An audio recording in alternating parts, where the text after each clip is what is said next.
religion in the Middle East, the Muslim countries. It's based on Allah, so it's the Muslim law, or the law of Allah. And in America, it's the Judeo-Christian law. So it would be well to know something about the foundations of Judaism and Christianity. First of all, Judaism is made up of at least 7 different ancient Semitic cults, about 7 different ones. And they all came together, and today we call them all together Judaism. But actually, Judaism is nothing more than about 7 different Semitic cults. One was the cult. One was called the solar cult, or the worshippers of the sun. One was the lunar cult, the worshippers of the moon. One of the cults was the stellar cult, worshippers of the stars. One was the Saturnalian, or the worship of the planet Saturn. And then there was one that was called the volcano cult, the worship of the volcano. There were many others, but those were the major ones. And all of them came together one day and became known as Judaism. And out of Judaism came Old Testament and eventually Christianity. But there's a lot of history in both the Old Testament and Judaism has not been told. I'll show you some of it today. Again, our laws in this country, that we're supposedly living under a law, is based on the old Judaic law. That's why we have a judicial system under the Judaic law. And Moses is the lawgiver. Consequently, if you get in trouble in this country, they say you broke the law. You're a lawbreaker, like Moses threw down and broke the law.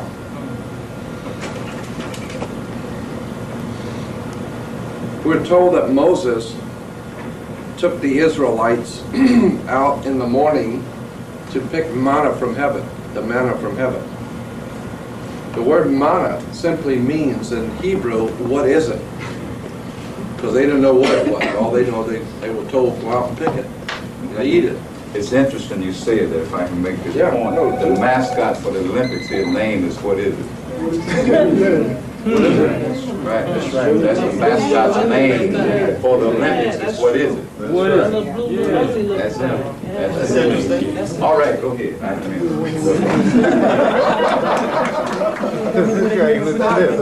Yeah. Run that by me again. No, the Olympic mascot. Yeah. The name of it is what is it? But they call it is it now. But it started off as what is it? That's right. And it went to what is it? Then it went from what is it that is it? Sure did. That's right. What is it? So literally, his name is Manna. His name is Manna. Okay. Oh, I think that's great. You find out what manna really means. What is it means. I'll tell you something. Anyway, Moses leads the children of Israel out in the morning dew, the Bible says, and they were out picking manna from heaven. Well, first of all, manna from heaven is a scripture, but I got to enlarge it. In the Bible it says, and when the dew that lay was gone up, behold, upon the face of the wilderness there was a small round thing, as small as hoarfrost on the ground.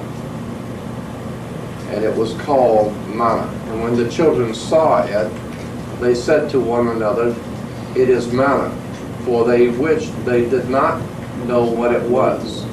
So it's called manna, and it means what is it. But the point I'm bringing out is that it was a small, round thing that grew in the dew in the morning. In the dew in the mist in the morning, the small, round thing grew. And here were the characteristics of manna. In Hebrew, what is it? And its 7 characteristics were, it was small, round, flaky, wafer, sweet, hard, melted, and it was from heaven. So it's a small, round, wafer-like thing that was sweet, and rather hard, and it was called manna, or the food of the gods. And we trace back the word manna not to Hebrew but to the ancient Semitic word in books like, and I have about 7 different books on this subject, but this is 2 of them. One book is called The Sacred Mushroom and the Cross, because we find that the word manna is traced back to the old Semitic word for mushrooms. Here we have the book. Is a study of the nature and origins of Christianity within the fertility cults of the ancient Near East by John Allegro. The Sacred Mushroom, Key to the Door of Eternity. The search for the secret plant of the ancients, used to send the mind to another world and into the future. There is such a fact, it is a factual truth, that certain mushrooms are not just hallucinogenic, but they do release in the human brain a spiritual ability to connect to the God force. And that's a fact. So it's not just hallucinogenics that we're just seeing visions. There are certain mushrooms that do have that quality that allows the human mind to open up and connect with the universal God force. And so that's a pretty heavy-duty experience for when you get on certain mushrooms. You start seeing some strange things, but them things are real. Peyote is one of them. Okay, so what we're talking about here is the book, The Sacred Mushroom and the Cross, showing how the connection between the sacred mushroom and the cross of Christianity. And many of the early church fathers were totally into the use of manna, or the mushroom.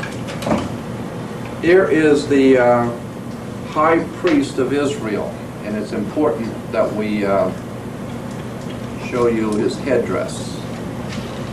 There's the headdress of the high priest of Israel. He's wearing a mushroom, right? Mushroom head. So that's where they get that from, getting a head. That's it. Exactly. Getting a head. Yeah.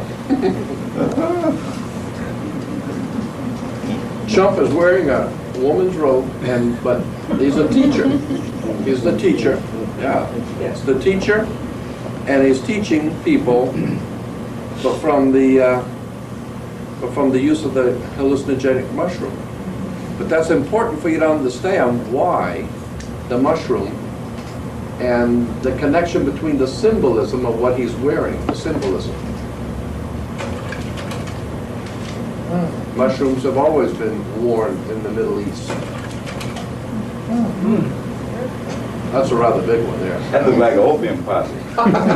That's the whole pot there. Now here is a convention of mushroom heads. Here's another bunch. Oh, wow. Yeah, bunch of mushroom heads. Here's a small committee of mushrooms. There's another small committee of mushroom heads. This guy looked like he'd been on it for a while.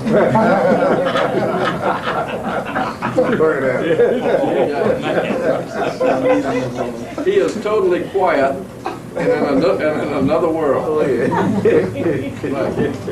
But he's holy. The only thing holy about him is his underwear. There they are, mushroom heads. And almost all the mushrooms always had the female vagina, the female opening, because the oval of the female, because drugs were always connected with sex. Here's another one. There's one of the wise men. Is that a mushroom on his head or what? Like a pumpkin. It's a mushroom, all right. Mushroom.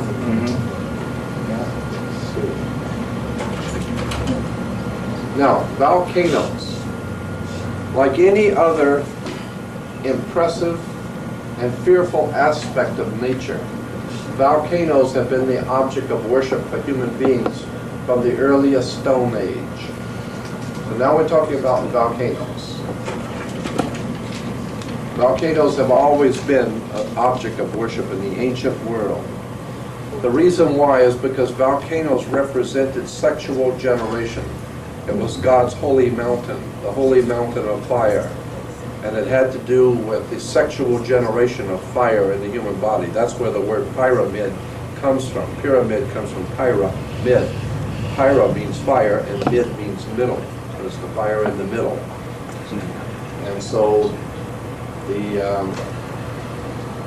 volcano was very important in the ancient Middle Eastern religions.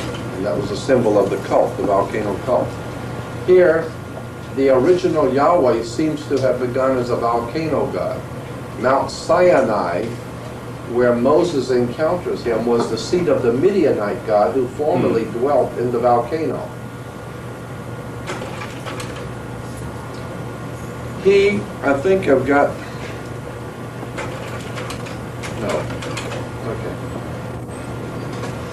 okay. He was also identified with the local moon god Sin, after whom the mountain was named. That's where we get Mount Sinai. Sinai comes from the Mount Sin, and Sin was the name of the moon god who was connected to the volcano worship. So Sinai comes from Mount Sin, the moon god Sin. The appearance of Yahweh in Exodus 13:21 says that Yahweh appears as a pillar of cloud by day and a pillar of fire by night. And here's the important part. The word volcano comes from the Latin volcano god Vulcan or Vulcanus.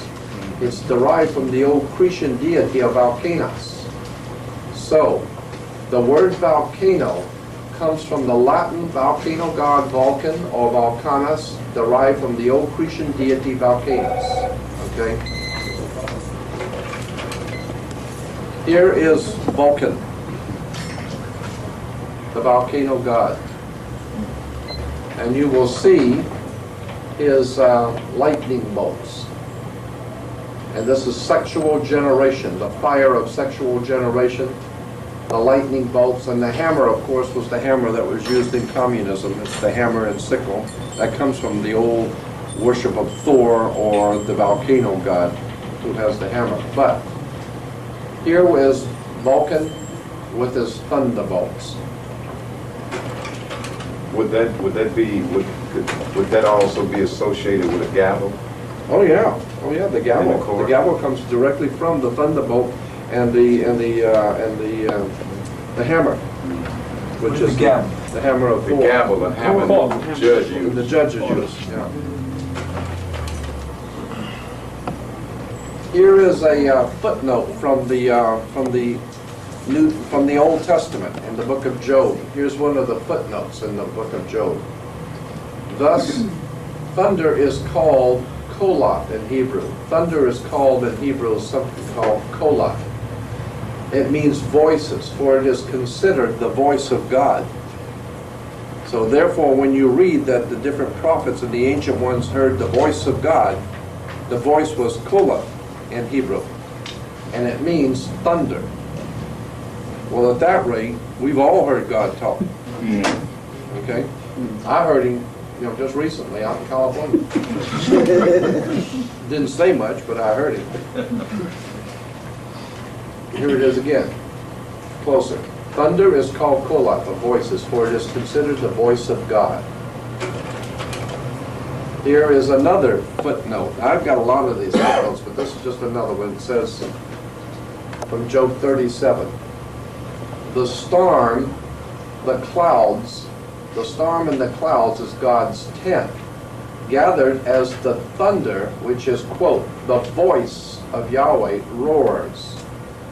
They descend and God shoots the arrows of his lightning. So we're talking about God who has thundering, his voice, the voice of Yahweh is thunder, and he descends and God shoots the arrows of his lightning. And from the Hebrew Tograms, the word the mist is translated literally his smoke. So now we have smoke and lightning and thunder. And his thunderbolts, again in 37, his thunderbolts. The linear correct translation is God thunders wonderfully with his voice. So what we got here is the God of the volcano with the thunder and the smoke and the lightning. That's what you get with volcanoes, a lot of thunder and lightning and smoke. And that's God when he gets PO'd. That's it. When God gets mad, that's what it looks like right there. Now that's why Moses can go up into the mountain and see a burning bush, because the whole mountain is burning actually. Yeah. And when you see Moses comes down with his face glowing, well, your face would glow too if you get up there. So you have to understand where all of this is coming from. Now here we have at Mount Sinai, Jehovah performed signs. The mountain trembled and smoked all over, and millions saw and heard proof that what Moses had made known in God's name was the word of God. There is the children of Israel going to Mount Sinai. That look like a volcano to you?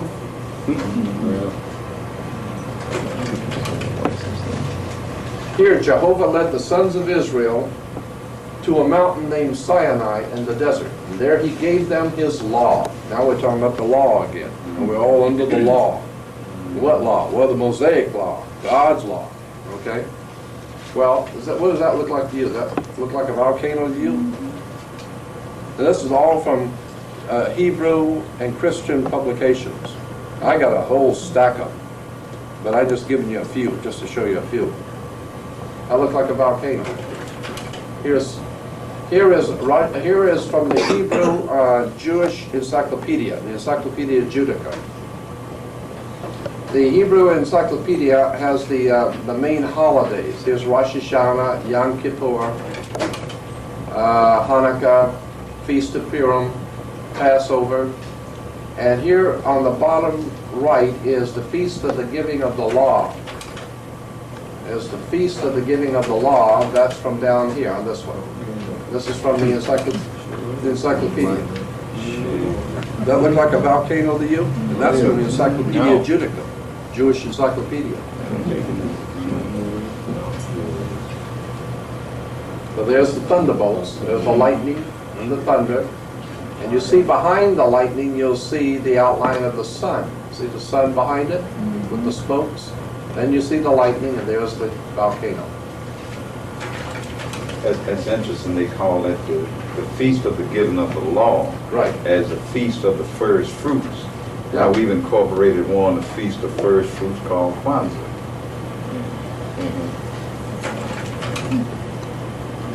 Here's another one on Mount Sinai. There's Mount Sinai. Does that look like a volcano to you with the thunderbolts? Now here's Moses throwing down the law and God's 10 Commandments. And what's that look like behind you? Does that look like a volcano to you? That's the sun coming up behind it.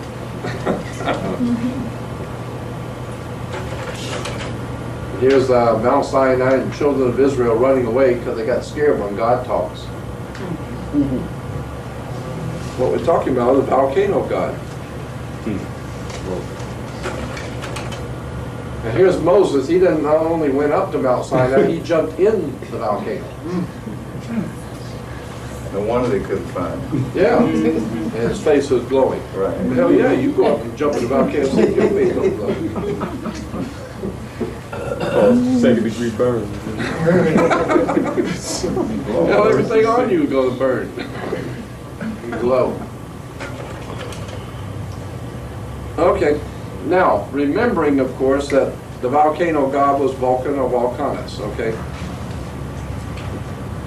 Here's part 2. Now, here is the benediction symbol. This is the symbol in the Catholic Church when the Pope blesses you. The blessing is like this. The blessing of you with the cross, the sign of the cross. And the reason why Catholics make the sign of the cross on their chest is because Pharaoh made the sign of the cross, and when he was buried, was buried with the sign of the cross on his chest. So therefore they make the sign of the cross on their chest. But here is the benediction symbol, which is a symbol in Hebrew in the Jewish religion to bless you. If the Catholic Church anoints you and bless you this way, but here's the way the Hebrew or the rabbis will bless you. If you're a Jew, the rabbis bless you with this symbol from God. Okay. Here it is again. Now, just hold on. We're going to get to it in just a minute. Don't run ahead of me. Don't run ahead of me. Dumb as I am, I ain't that stupid. So I'm just making the point here that this is the benediction symbol in Hebrew. And here we have the Pentateuch scroll crown. Pentateuch scroll crown with the hands raised in the priestly blessing. There it is again, the priestly blessing. Okay. Now here in Los Angeles at the synagogue, you will see the mushroom head, and he looks like he's really been on it. Yeah, he's been on it pretty heavy here. Mushroom head, and he's blessing you with the Pentateuch blessing. Here is another one. Indeed, the Lord is high, yet he looks upon the lowly. Of course, the Lord is high. You know the mushroom. Mushrooms all day, even the Lord's going to get high. Oh, man. Yeah. Lord is high. Is that why they call them high priests? High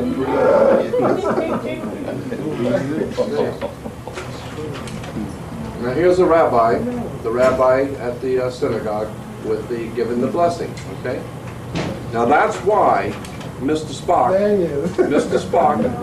is the Vulcan. Okay. And he's also That's right.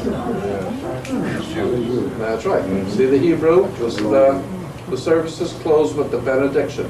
The Lord bless thee and keep thee. The Lord make his face shine upon thee. There it is. And that's why Mr. Spock is called the Vulcan. And guess who runs Hollywood? the Vulcan. Would be a bit surprised if they had something to do with banking too. Banking and Hollywood and all that make-believe. Like they make believe you're free in a country that you're free. That's just make-believe though. Don't you go believe in that. Right. So that takes care of that. Now we have the Ark. Raiders of the Lost Ark. Remember Indiana Jones and Raiders of the Lost Ark? Now, how many people know what the Lost Ark represents symbolically? You know what the Ark means? Ark of the Covenant. Ark of the Covenant. You know what that means? That's a symbol. The Ark of the Covenant was the holy box. It represented the female womb. This is the female. This is the female box, or womb. That's what the Ark of the Covenant represents. The female box, her womb. Because out of the box, it's called, the Greeks called the female womb Pandora's box. Because you open up a lot of trouble in opening up the box. Hey, I'm just telling you what the ancient people said is Pandora's box. But it goes back to the old Ark of the Covenant box. Here from the dictionary, it says the idea of the encyclopedia says the idea of the Ark of the Covenant was copied from the Egyptian, the Akkadian, and the Chaldean Ark shrines, which held sacred fetishes, usually of a sexual nature. So that Ark is not Hebrew. It's actually Egyptian. And that's why Indiana Jones and the Raiders of the Lost Ark were looking for the Lost Ark, not in Jerusalem, but in Egypt. Because the whole idea is Egyptian. The whole thing comes from Egypt. And it got damn thing to do with being Hebrew. That's why Indiana Jones, if he's going to find it, needs to go to Egypt. And that's why the Nazis were looking for it in Egypt too. Because the whole thing, when you're talking about the female box or the Ark of the Covenant, you're talking about sexual reproduction. You're talking about race. That's right. And now you're talking about race and blood.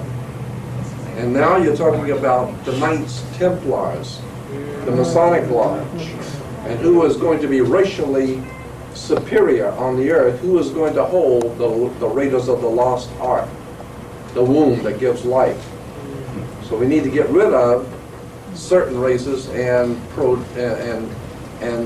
cause others to flourish. Raiders of the Lost Ark. All that has to do with Freemasonry and racism.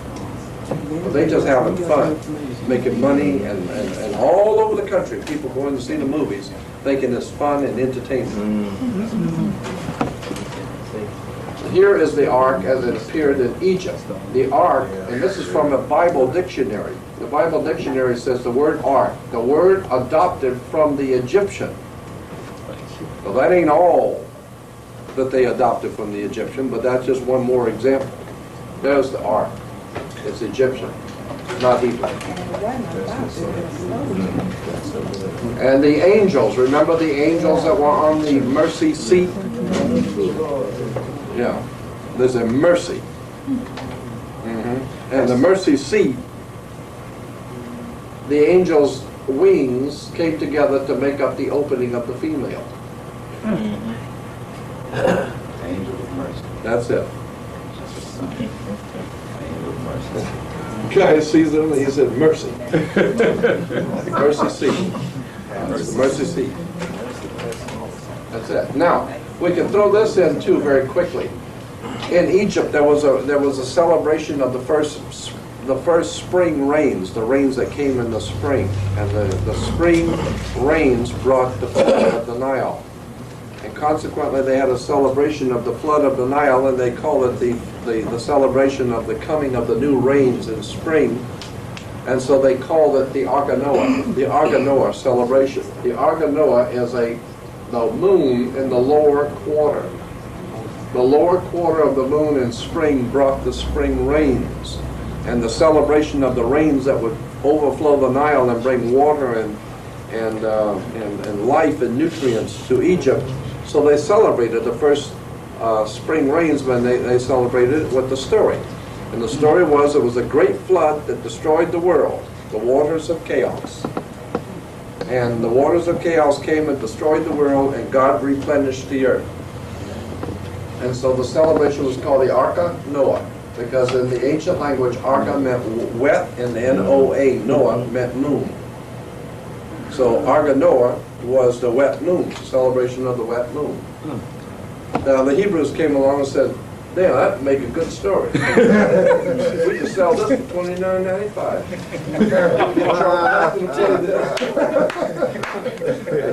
Yeah, we can get Charles Heston to play this. And if we sell that, we'll call it the Ark of Noah. And we'll have fools all over the world looking for the Ark of Noah. And one saved found it. Yeah, I was there when they said it. Oh, you were? Oh, yeah. About the pieces of wood, yeah. and the one that he cooked on the stove at home? I was there. See, I was there. I was in the production at the time, in the studio, when they came up with that one. And I said, you actually find the Ark of Noah? The guy said, man, he said, we're playing to an American audience. Who'll buy anything? They'll buy anything. Big Top Pee-wee, Hulkamania, and Budweiser beer. Tell them what they want to hear. They want to hear we found the Ark of Noah. They buy anything, America. They love Big Top Pee-wee and cartoons and everything. We believe anything here. So there it is. There's the Ark of Noah, or the Ark of Noah. There it is again. Anything to do with Jason the Argonaut? Yeah, that's where it comes from. Jason the Argonaut. Ark of Noah. And here it is again. There's the Ark of Noah with the rainbow and the dove of peace on the great ocean. The Ark of Noah, or the Ark of Noah, the wet moon. Now we have something called the Yonai, coming from the old Hindu. And it don't take a college graduate to figure out what that represents. It's called, in Sanskrit, delicately translated, the womb of the world. The womb of the world of the Yonai. This is from the 1st century catacombs in Rome. They found these statues. And this is from the 1st century Christianity in the catacombs of Rome. They found these kind of statues, which, you know, that will give you an idea of what the Christianity was really into. It was sexual, reproduction, volcanoes, mushroom, and all the rest of it.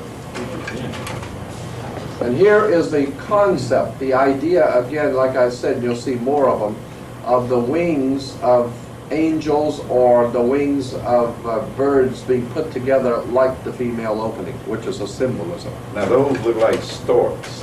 Yeah, yeah. Yeah, they do. Yeah. Who bring the baby? That's it. Yeah, sure enough.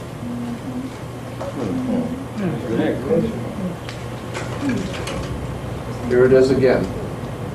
Masonic symbolism, private language of the craft, yes.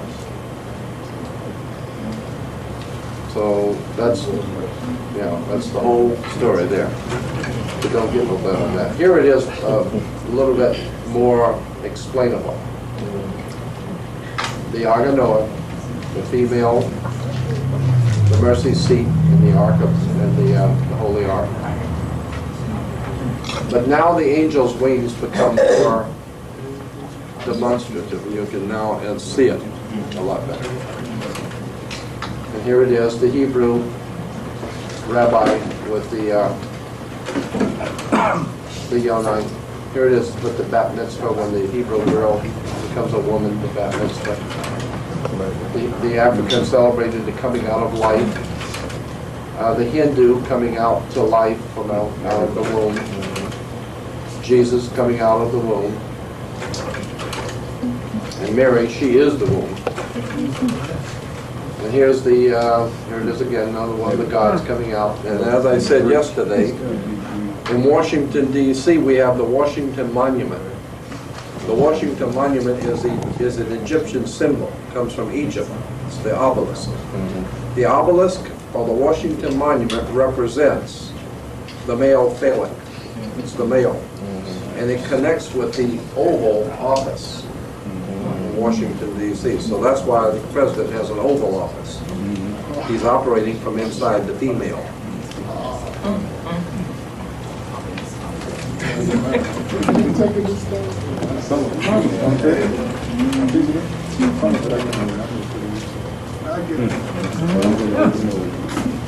See, here it is again. Now, many of the ancient gods and all the high priests, the ancient gods and all the high priests were called penis heads. As far as I'm concerned, yeah. As far as I'm concerned, they still are. They're all a bunch of penis heads. We got a couple around town here. And they're penis heads too. But that's the facts. It's the facts of life. That's the facts. They were called penis heads.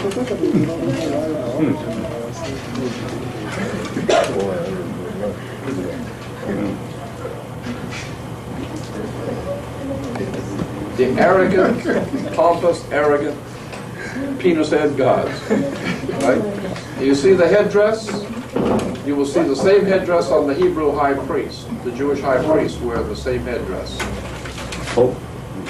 And the Pope wears the same thing. The Pope, and this is Hebrew, but the Pope wears the same one. The headdress. Now we have something like the pillar. It's called pillar. That's used in our architecture today. Pillar. Okay. So pillars are still being used in Western architecture today. But pillars were phallic emblems of many of the gods and heroes. So when you see these pillars, they're phallic emblems of the male. So don't be proud if somebody says you're the pillar of the community.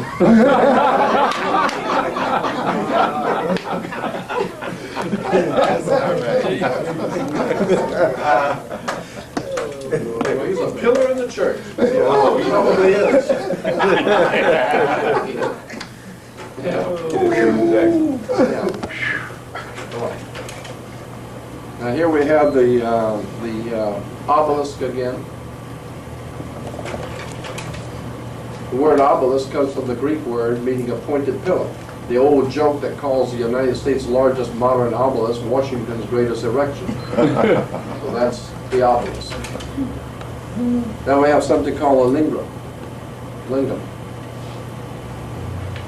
The phallus are, this you can read, this we'll read later, but the phallus of the lingam was usually painted red and anointed with holy oil, to which the Greeks gave the name of chrysom. We're going to show this again, so I'm not going to go into it right now. You'll see it later. But it says, of course, oil was necessary for the insertion of the stone phalanx into the virgin. Later, the oil itself became a symbol. Kings' heads were anointed with oil, being likened to the head of the god Venus. Okay. Good. Now, yeah.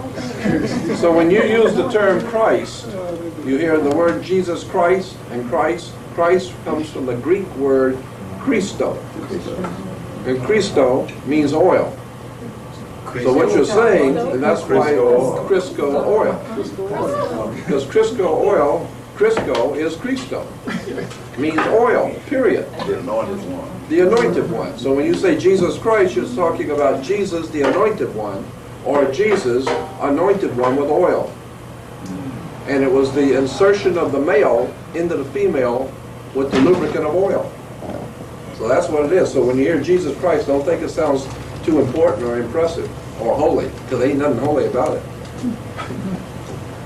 Now, in the ancient world, there were almost always two twin phallic pillars at the temple gates of the temple openings of the great temples in the ancient world. They almost always had two phallic pillars. I think that's probably symbolism of they're getting you coming and going. So you got two of them there, right? When you go to church and go to the temple. But the point is that there was always two phallic pillars, and that's why churches today, when you drive by most churches, you'll see the pointed arch of a door and the long pointed arch glass windows. The pointed arch is the female womb. It's the female opening, the pointed arch. Same way in Islamic or Muslim architecture. Oh, yeah. All the doorways is always arched like that. Right. After that female goddess that became a male alat. Exactly. That's exactly where it comes from. Precisely where it comes from. And the twin phallic pillars were always found in the beginning of front. Well, here it is. It says that in the encyclopedia. The Egyptian idea, or the Egyptian convention of twin phallic pillars at the temple gate were copied by the temple at Jerusalem, where the right pillar was named Jachin, which means God makes him firm. Right. And the left pillar was named Boaz, meaning eagerness and strength.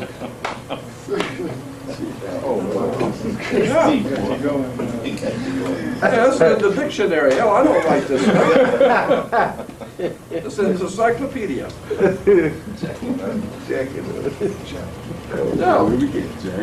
Now, we got God, and the word Jachin means God makes him firm. And eagerness and strength. I don't know what the hell we're talking about here. This is from the Bible. Talking about procreation. That's it. Yeah, I guess. It has nothing to do with just procreation. These people seem to be obsessed with this thing. But the point is, it's been cleverly hidden in symbolism, so that if you don't know what's being said, you will read it one way, but you're not understanding what it's really talking about. And if you're not understanding, then you're proud, like the preachers in the churches go out and they're proud talking about Jachin and Boaz, and you haven't got the faintest idea what Jachin and Boaz is. Let the church say amen. Yeah. The church says amen. Yeah, I hear that.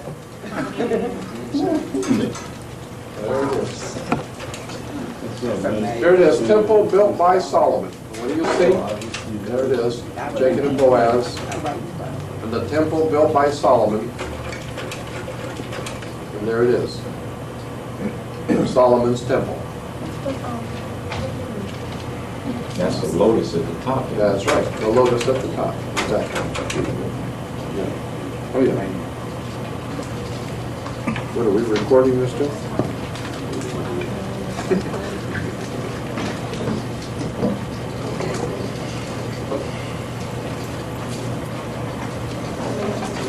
I'm just hitting the light spots now. I'm gonna get some heavy duty stuff coming here now.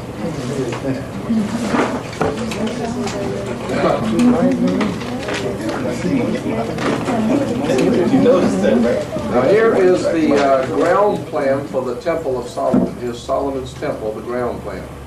And you'll see there Jachin and Boaz. and there's the holy, and then there's the most holy. And we're told that there's a veil between the holy and the most holy. Okay? And the only way you can get to God is tear through the veil. Now, that's why Dr. Ben says that heaven is between a black woman's legs. That's exactly right, but that's exactly what it meant.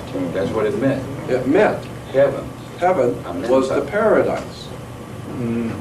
And the paradise was based on the old ancient Semitic terms and words. And that's what it all meant. And you'll see as we unfold it here. Here is the holy and the veil and the most holy. And in the most holy you have the Shekinah light. Remember the Shekinah light was in the most holy? That's Shekinah light, not Hekinah. Shekinah, as female. But consequently you have the holy, the most holy, and then you got the veil. The veil, of course, is the veil separating in the virgin, the veil that is pierced. Right. Now, here it is again enlarged, so you can see the ground plan. And it looks very holy here until you do it this way. Now you can understand what it's really representing. It's the male inside the female. Okay. Yeah. So that's the most holy. So when you hear all the rabbis and the Jewish people talk about, oh, the most holy of Israel, and all the Lord is in His temple in the most holy. Better watch. Yeah, well, look out. He's in the temple. Better watch out. They think about anything else? That's it. So just remember when you hear all this talk and religion about the holy of Israel and the most holy, what it's really talking about. You see, I don't have any problem with this. I just like for them to tell me the truth once in a while. Tell me where it really comes from instead of playing me for a fool. Right, that's exactly right. So that everybody talks about how holy Israel and how holy the temple, that great and holy temple in Jerusalem. There's nothing holy about it. The only thing holy about it is the story. The story is full of holes. Yeah, that. And here's the temple downtown Los Angeles. It was the Hebrew temple. There's the two phallic symbols. There they are, the twin phallic pillars.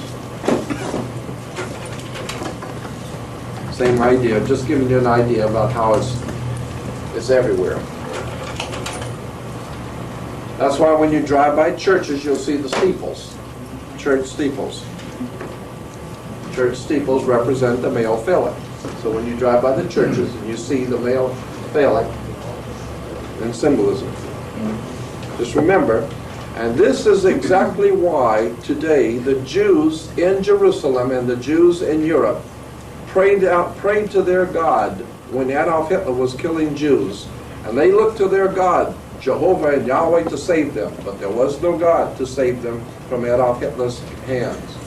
That's why from thousands of years the Jews have looked to God to save them, and no one has come to save them.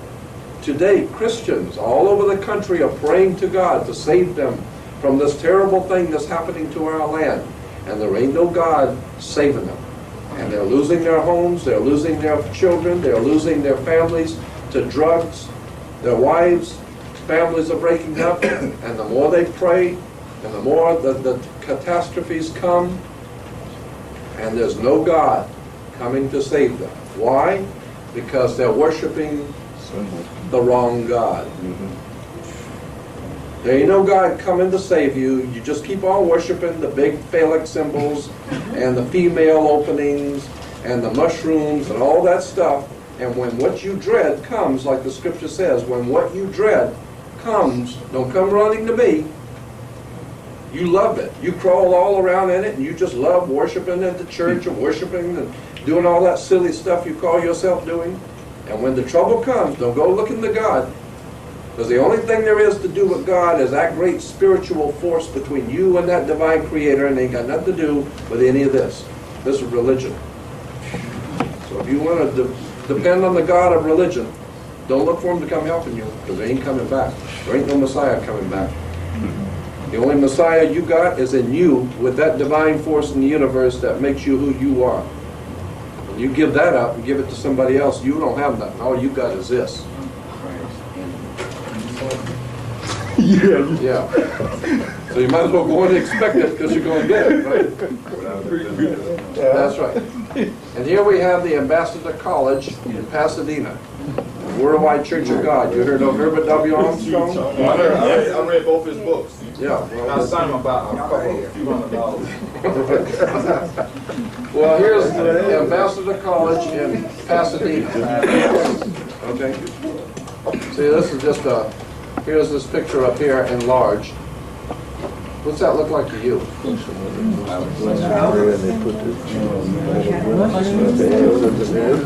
They got aware of all this.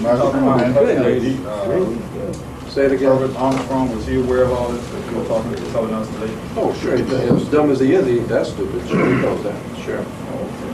Of course he did. But he was a British Israelite Freemason. I have all of his documents. Herbert W. Armstrong. He said he had a dream where a big angel came down in the middle of New York City street, gave him and his wife a prophecy. Give them what? Gave them a prophecy to go out and teach the world about the coming of the kingdom of God. They probably did. It's probably Rockefeller was in New York.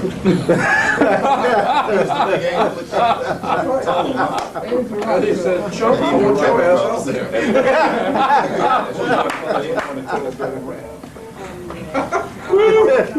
Yeah, it was an angel from New York. And his name was David.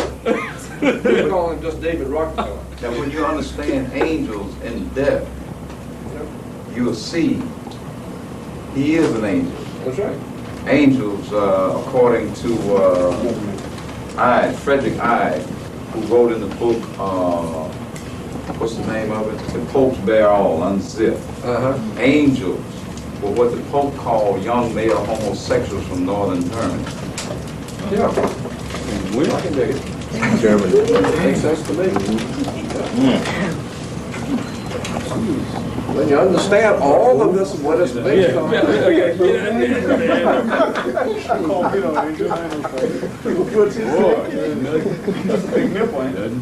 Well, I mean, this is in Israel. Okay, now this is in Israel. This is where the Dead Sea Scrolls are kept. This is where the here's how the Dead Sea Scrolls are kept. And they built this thing, and the whole idea is the same concept. That's the one that made it. That's it. You got it. Now, here we have something called anointing with oil. Now, remember, we were reading this a while ago, anointing with oil. This is from the Bible. All right, so we're talking about getting anointed with oil. It says kings were anointed. The kings were anointed with holy oil at their coronation to show that they were consecrated to God. The term Messiah comes from the Hebrew Messiah, meaning anointed one. Okay? So kings were anointed with holy oil at their coronation to show that they were consecrated to God. The term Messiah comes from the Hebrew Messiah, meaning anointed one. One of the kings or high priest being anointed with holy oil. Here is another prophet of God being anointed in the head with holy oil. Here is Saul being anointed in the head with holy oil. This actually goes back to the Egyptian anointing with holy oil. The phallus, and here's the one we were reading before. I got a better blow up of this one. The phallus or the lingam was usually painted red, anointed with holy oil, to which the Greeks gave the name of chrism. Thus the divinely begotten one was given the name of Christos, meaning anointed. Jesus the Christos, or Jesus the anointed. Of course, oil was necessary to the insertion of the stone phallus into the virgin. Later, the oil itself became a symbol. Kings' heads were anointed with oil, being like the head of the god penis. So when you hear all these wonderful kings of Israel were anointed in their head, that's because the people looked on them as big penises. Yeah. Now, when you look at that, I can't help but draw the association in words. When you look at that, it's called, in Greek, called chrism. All right? Yeah. Now, when you get down into street terminology here, Yeah. it's called jism. Yeah. So you draw the association. Of course there is. There's always word association, phonetics. There's always going to be associations symbolically in languages.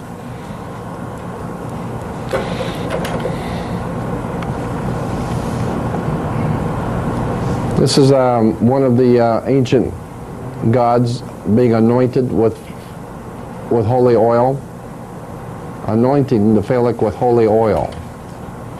And that comes from the first century, one of the first century statues in Rome. Yeah. So the next time you hear someone talk about Jesus Christ, just remember Christ means chrism, which is the oil of anointing. And that's what it all means. So don't expect Jesus Christ to come back and save you. Right. Huh? A lot of people, like me myself, pray to Jesus Christ. Yeah, well, you're praying to a big Peter.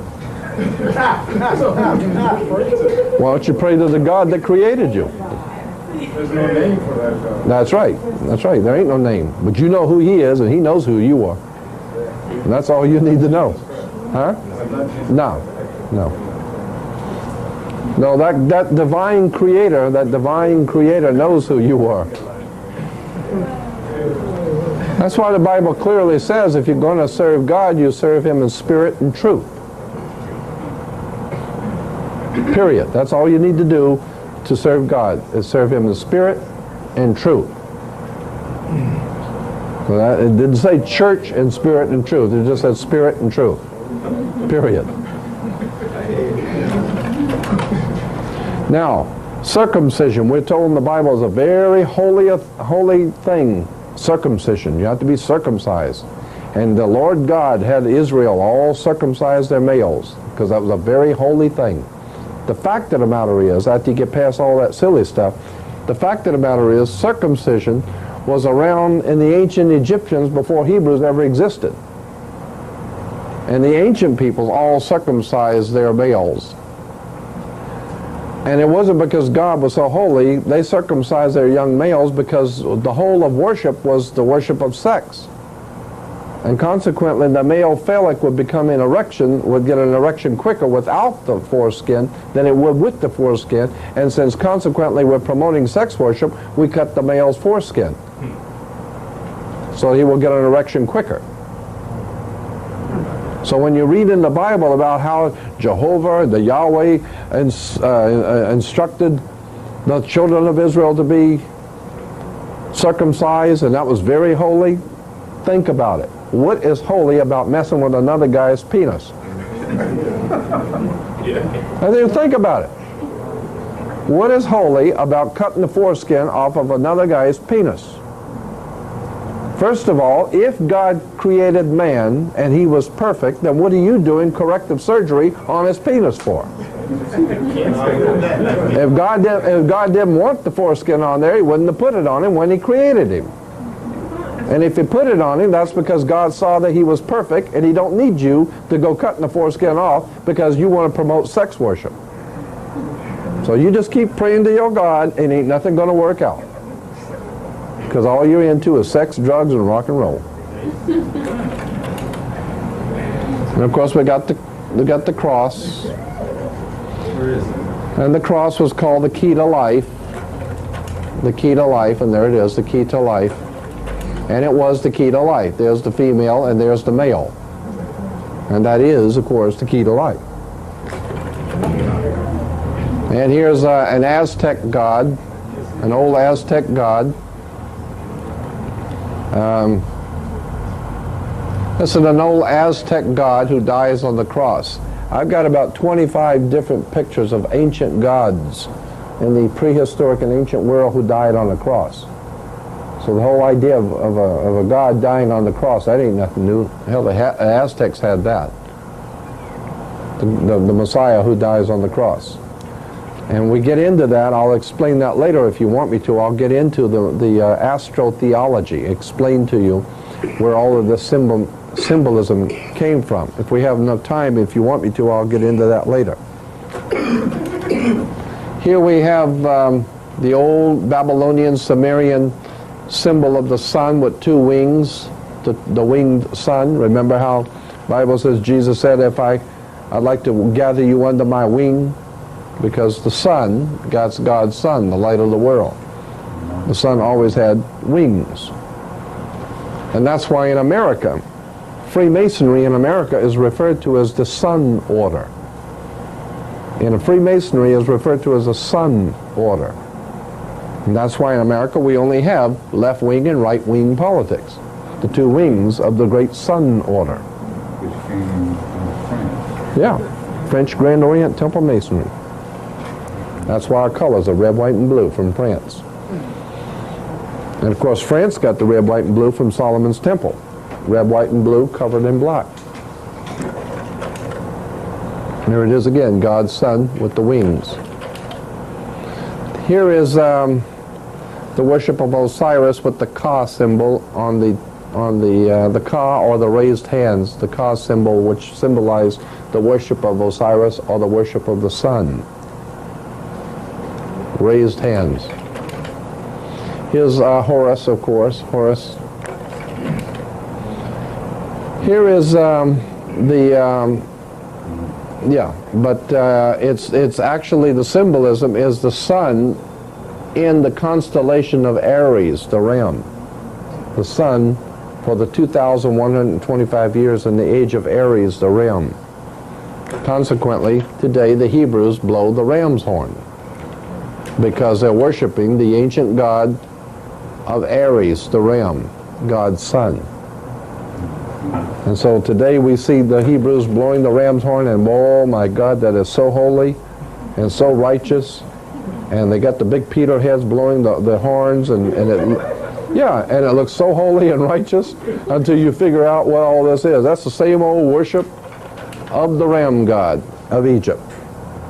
And the idea is that the Messiah was being celebrated. The Messiah is the Son, God's Son. S-U-N, not S-O-N. God's Son, the light of the world. Of course the Son's the light of the world. Well, He is risen. Well, that's what the sun does. Every morning it rises. Yeah. Well, yeah, and the ancient Egyptians said as long as the sun rises every morning, there will always be life on the earth. As long as the sun comes up on the earth, there will always be life. So consequently, the sun became synonymous with everlasting life, because the sun, God's Son, will guarantee you everlasting life on the earth. Not for you, because you're going to die, but on the earth, there will always be everlasting life. But not for you. So in other words, as an individual, you're going to die, but the earth will always have everlasting life as long as God's Son, because that's His gift to the world. And consequently, they realized that all the life on the earth, all life on the earth comes from the sun. And the sun was giving energy. It gives out its energy so that the plants and you consume the energy and you stay alive. So therefore, God's Son is giving His life energy. He's giving His life so that you may live. Well, and I say, bring me some stuff like that. Well, you better go back and read this stuff right, because there ain't no Savior coming to save you. He's already here. I'm talking to it. You look in the mirror, and that's it. That's as far as it goes. And if you don't stand up for yourself and act like you were created by God, and start acting like a creature of God, and serving God in spirit and truth, then that God you don't expect him to come help you. But you will notice something. If you do start facing up to facts and do start turning inward inside of yourself and start trying to get spiritually straight with that universal God force, watch what begins to happen in your life. All kinds of strange things begin to happen. Doors open up, knowledge begins to open up to you, things begin to, it's almost as if you're being protected, and God is coming to help you, and you're opening your mind up, and things are starting to happen around you, and you don't know why it's happening. That's because you finally got it straight. Yes? Should we continue reading the King James Version?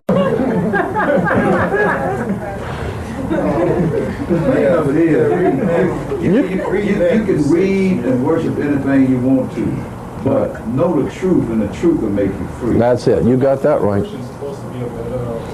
According to who? That's why the King James is called the authorized version, because it was authorized by the king. Now, anybody who knows anything about King James knows he was a homosexual murderer that raped boys and then killed them after he raped them, and then would go out hunting and kill large animals and cut them open and lay in the blood. So he obviously had some problems. And he's the one that authorized the Bible, the King James Bible. So that's why it's called the authorized version. He didn't give you the real one. This is the authorized version. This is what you're supposed to read as far as the king's concerned. Well, most of the people who talk about the authorized version, they state that that he has nothing to do with it, but the scholars that he... Oh, of course, of course. So this is... Oh, yeah, absolutely. But you got to know as well as I do that if the King of England hires you to do some translating, he's going to check it out before he puts his name on it. And if you put anything in there that he don't like, you got to know that he is the king and he can take it out. And then when you look and see, and you know the scholars that he chose to write, they were all Freemasons. They were all Freemasons, absolutely. And there you have in the connection.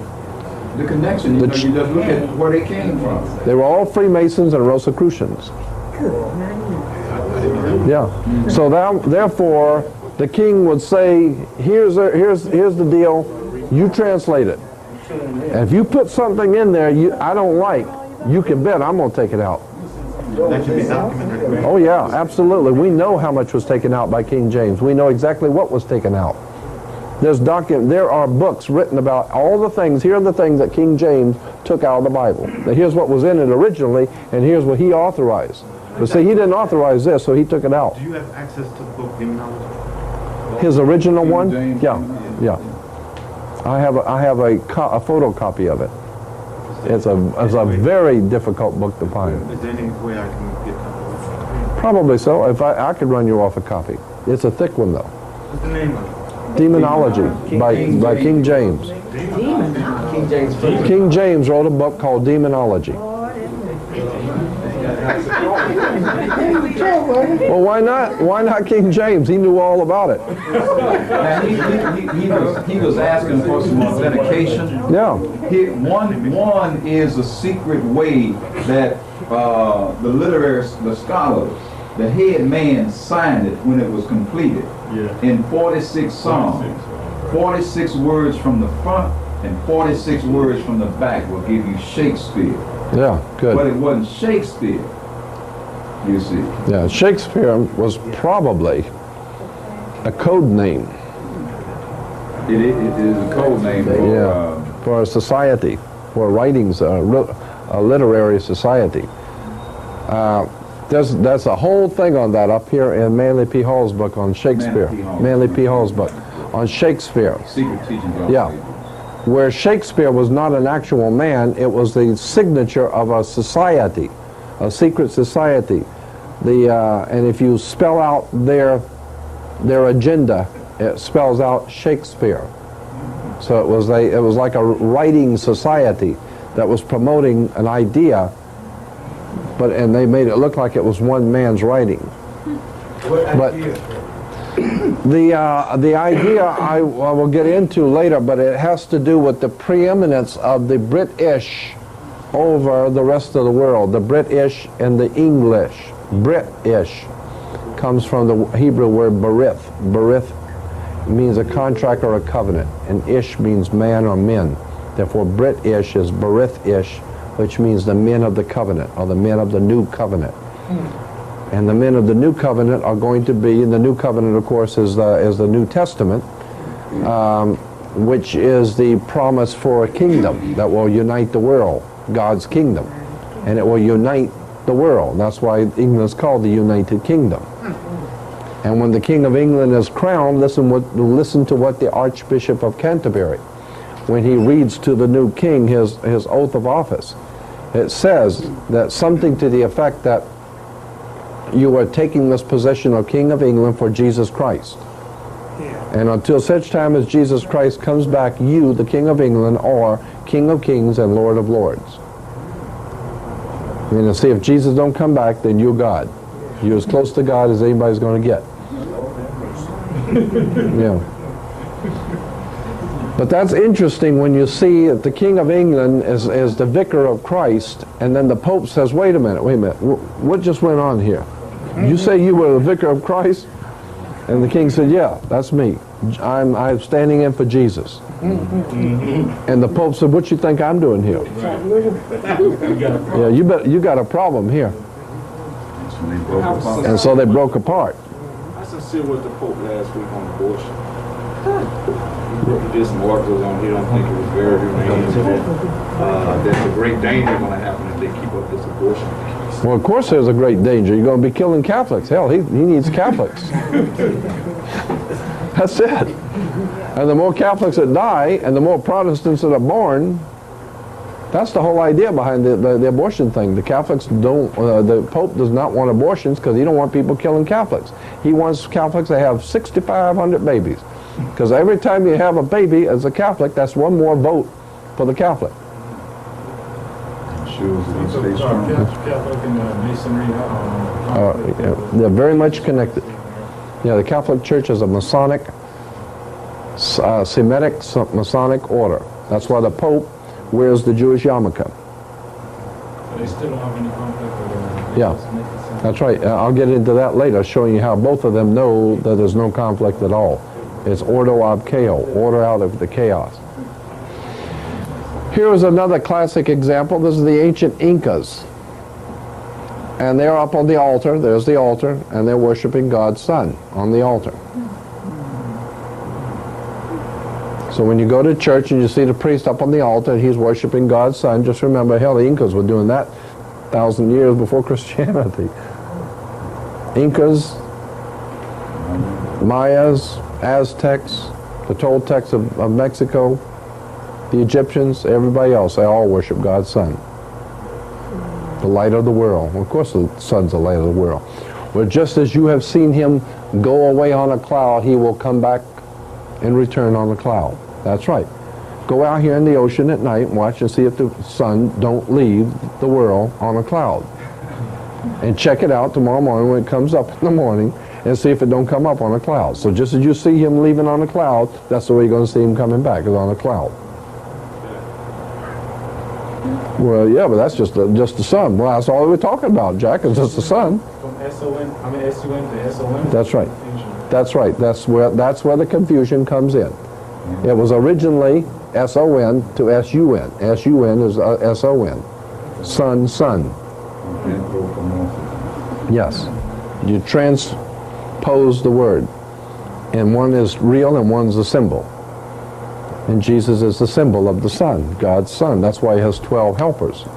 The 12 apostles are the 12 tribes of Israel, and the 12 brothers of Joseph, and the 12 great prophets of Israel. Everything's 12. The 12 brothers of Joseph, the 12 tribes of Israel, the 12 apostles. What do you think the 12 is? It's the 12 months of the year. The 12 constellations, the 12 signs of the zodiac. The Great Seal, of course. It's the 12 signs of the zodiac, and they hang out with God's Son. Well, of course they hang out with God's Son. As a matter of fact, that's all the Son does is hang out with them chosen 12.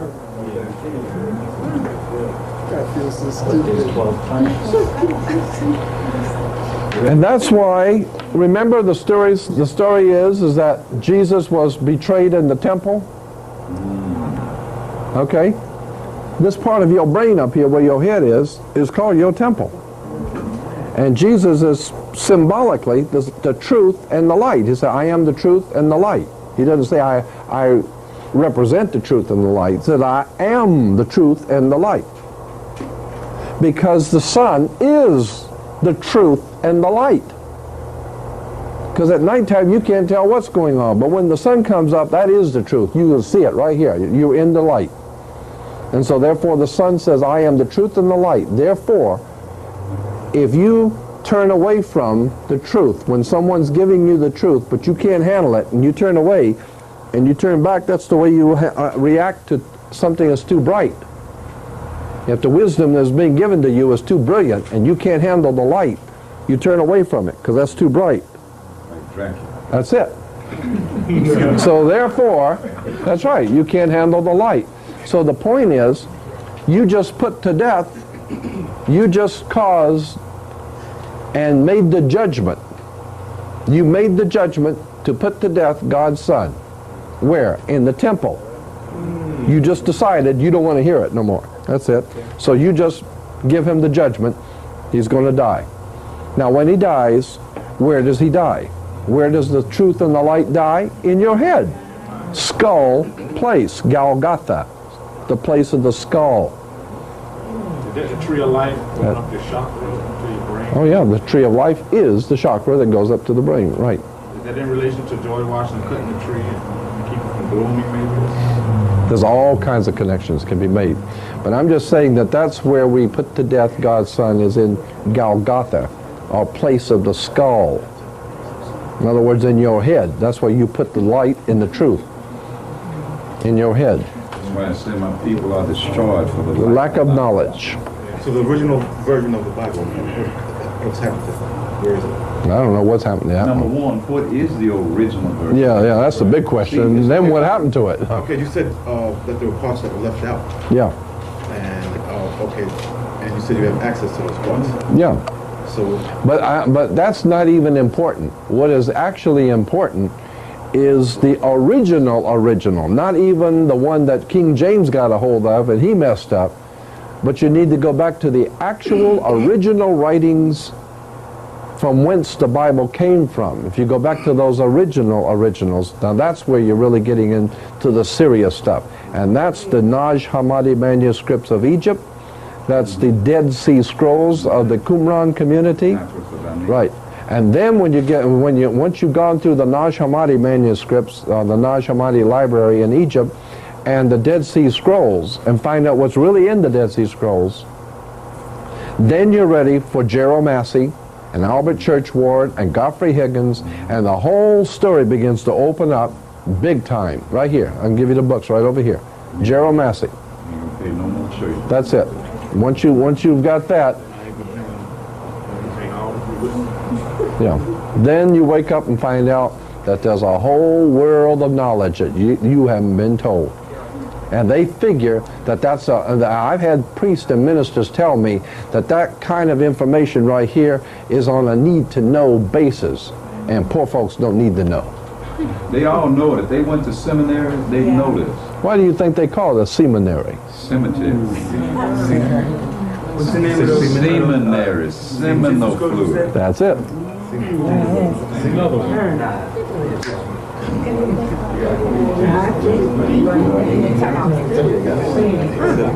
They go to the seminary to learn how to give it to you. That's it. It's incredible. Yeah.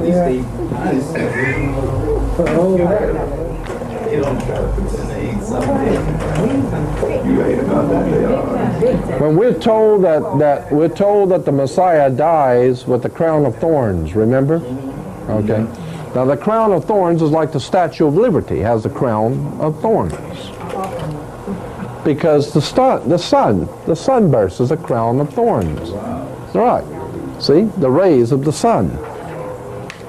All these are ancient. Here's the old ancient Assyrian god in the 1st century. See the rays of the sun? Here's the crown of thorns, the sun rays. The rays of the sun are the crown of thorns. The Statue of Liberty has the crown of thorns.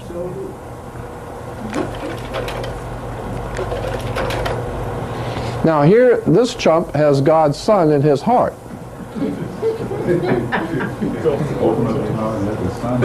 That's it. So therefore, when you hear Christians say, I've just got the Lord in my heart. You say, well, shoot, lots of people got that. But the Son in your heart. Now here is an Aztec priest. Now you know, people, you've heard Christians say, you've heard church people say that they have given their heart to the Lord. Right? Yeah. Okay, I'll show you where that comes from. Here's where that comes from. The Aztec priest offers up the heart of a sacrificial victim to the sun god. There's God's Son. See? There's God's Son. See the fire? And there's the sun. And here's the priest, and he's offering up some chump's heart. See? So he's offering up a heart to God. Now, of course, he's not offering up, incidentally, he's not offering up his heart. He's offering up somebody else's heart. Yeah. Yeah. Now, here he is. See the Aztec human sacrifice. He's offering up his heart, somebody else's heart, to God's Son. So whenever you hear somebody say, yeah, I gave my heart to the Lord, well, that chump did too. But he didn't give it willingly, but he gave it to God's Son. So that's why it don't impress me to hear somebody say, well, I gave my heart to the Lord. Oh, are you kidding? Only for a few moments, though. Not for long. That's what the Aztecs used to do. They cut open the chest and pull out the heart and offer it up to God. They give God's Son their heart. You remember that temple of downtown? Yeah. Mm-hmm. Now here is the fish god Dagon from the old ancient Hindu. Dagon. Or Dagon. Dagon. Yeah. What's the big muscle guy? Arnold Schwarzenegger. Yeah. Oh, yeah. When he's going to raise Dagon with the horn in the head. Yeah, right. Well, there it is. And that's where we get the story of Jonah and the whale. Goes back to the ancient Hindu. The Hindu, and we're talking about 3,500 years before Christianity, the Hindus had the story of the great prophet who was swallowed by the fish.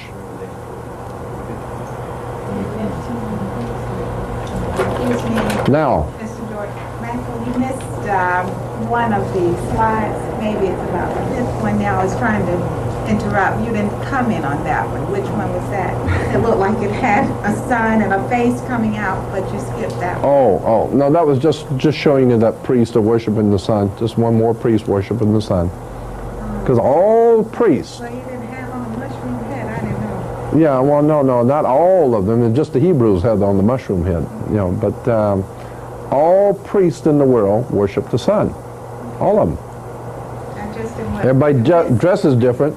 And looks different and says different things in different languages, but that's all the same thing. They're still worshiping sex, drugs, and the sun. That's it. So that's the bottom line. Yeah, and that's it.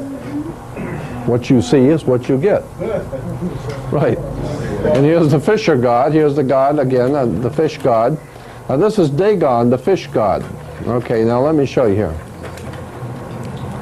Here's Anis, one of the old ancient Anis, the fish man. He's an ancient god in the Babylonian Sumerian system. He was called Anis, the fish god. Okay, and he's wearing the fishes. Now here is a Assyrian king or god wearing the fish head. See it? Now, when you see the Pope, see, when you see the Pope is wearing the fish head, see?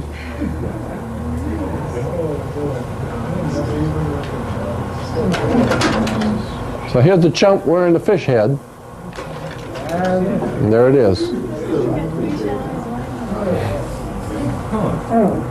You should have known there's something fishy about this thing to start with.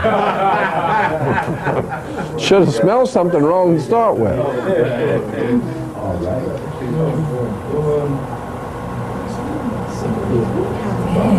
Then they went on, the Scandinavians took it and had Freya. Precisely, and that's why they eat fish on Friday. Freya's Day, or Friday. Friday comes from Freya. Freya. And Freya is the fish god. Therefore, the Roman Catholics eat fish on Friday to honor the fish god. I think all the fish markets know about that. That's right, of course. So all the trucks come in on Thursday. That's right. And that's why all the fish markets are not going to care that I'm out here blowing the whistle on them. It's incredible. Okay, now that's part one. How do they know how to make the symbols and not the last slide? If you had not shown that, I would not have known, and maybe some other people. So how do they know to make it where it will not appear to be what it is? Well, if you don't know what it is, it don't make no difference why they make it. You don't know. They don't want you to know. If you don't know what the story is, they can make it any way they want. You wouldn't know. I have a lot more. Excuse me, brother. How you doing? I have a lot more. You were saying about those fish and what were they? Yeah, now wait a minute, I want to tell the audience one thing. I got a lot more yet, so if you're interested, I got a lot more we're going to do. Now, what was your question? You saying about the fish? I was trying to write it down. What were those people celebrating again? Fish heads. I mean, what was their background again? You mean Fish god? the Fish god? The fish head? Oh, it's Dagon, D-A-G-O-N, Dagon. Dagon, the fish god. And that's why Jesus is called the great fisherman. And that's why Christians are called fish. Because you catch fish. They caught you. Fisher of men. You got caught. And that's why they say you got caught by pulling the wool I'm off your scribbling, eyes. so. The lamb. The lamb pulled the wool over your eyes. So the lamb don't really have no real significance other than that. The what? Well, the lamb has a significance, yeah, it does. It goes back to the old Sumerian worship of the sun as the lamb. That was the sun, when it dies in the winter, was like a sacrifice. And consequently, they sacrificed the lamb in relation to the sun. But I'll get into that later, too. Incidentally, if you understand that the 12 apostles represented... Okay. Is that restaurant next door open? Yes. Yeah. Could somebody get a couple of those drinks that we had here before? The ginseng? Yeah, the ginseng. Somebody could go over and get a couple of the ginseng drinks. And then I'm going to get on with this.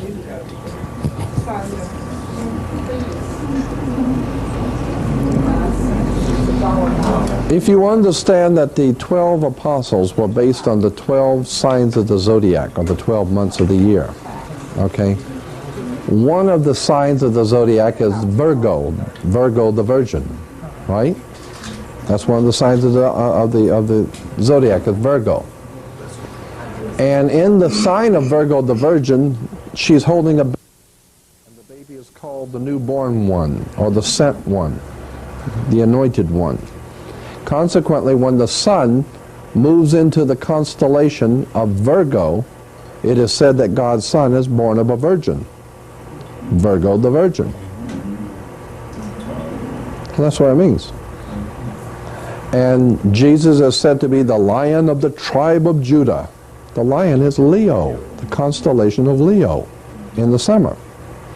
Then we're told that Jesus was betrayed in the temple, and Judas, in order to identify him so he could be killed, went out and kissed him. He gave him the kiss of death. He went out and kissed him. Is that right? That's where we get the idea of the kiss of death. Because because when the whole thing has to do with this, to understand why Judas kissed him, it has to do with the scorpion. Fall is in the constellation of Scorpio. Scorpio is one of the constellations of the zodiac, Scorpio. And that is late October, October 23rd to November, into the middle of November. So it's late October into November, which brings on fall. And consequently, fall betrays God's Son, who is going to now die in winter. The Sun is now going to die in winter. And consequently, the constellation of Virgo is the scorpion. And it is a very interesting point about scorpions that most people don't know. If you get stung by a scorpion, scorpions have two stingers, not one on top of the other. And if you get stung by a scorpion, they will tell you in the Middle East that it looks just like a human lips. That's what the incision looks like. If a scorpion stings you, it looks like a top and a bottom lip. And so therefore, the ancient people called the scorpion's bite the kiss of death. That's why the mafia on Malta has many scorpions. So that was, the mafia said that when they were getting ready to kill you, it's like the kiss of death.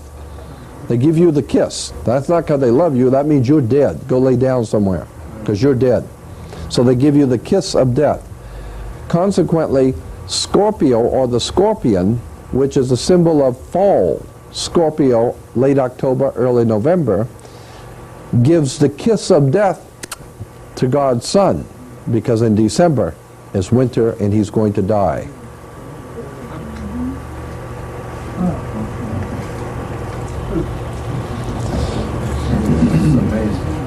And then, I might as well go and finish this off.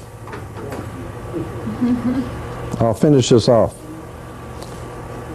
Something happens in December that's very interesting that most people don't know.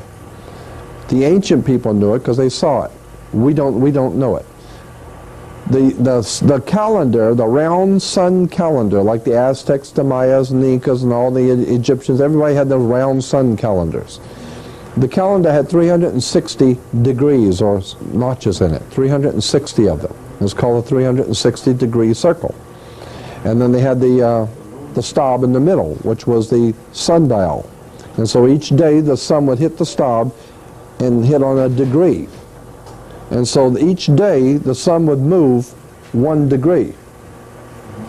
Each day the sun would move, and I'm going to go back to the pictures in just a minute.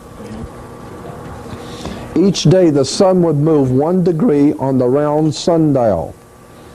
And at the end of the year, it would start here. At the end of the year, it would have moved all the way around to the 360th, and that's what we call a solar calendar, 360 days.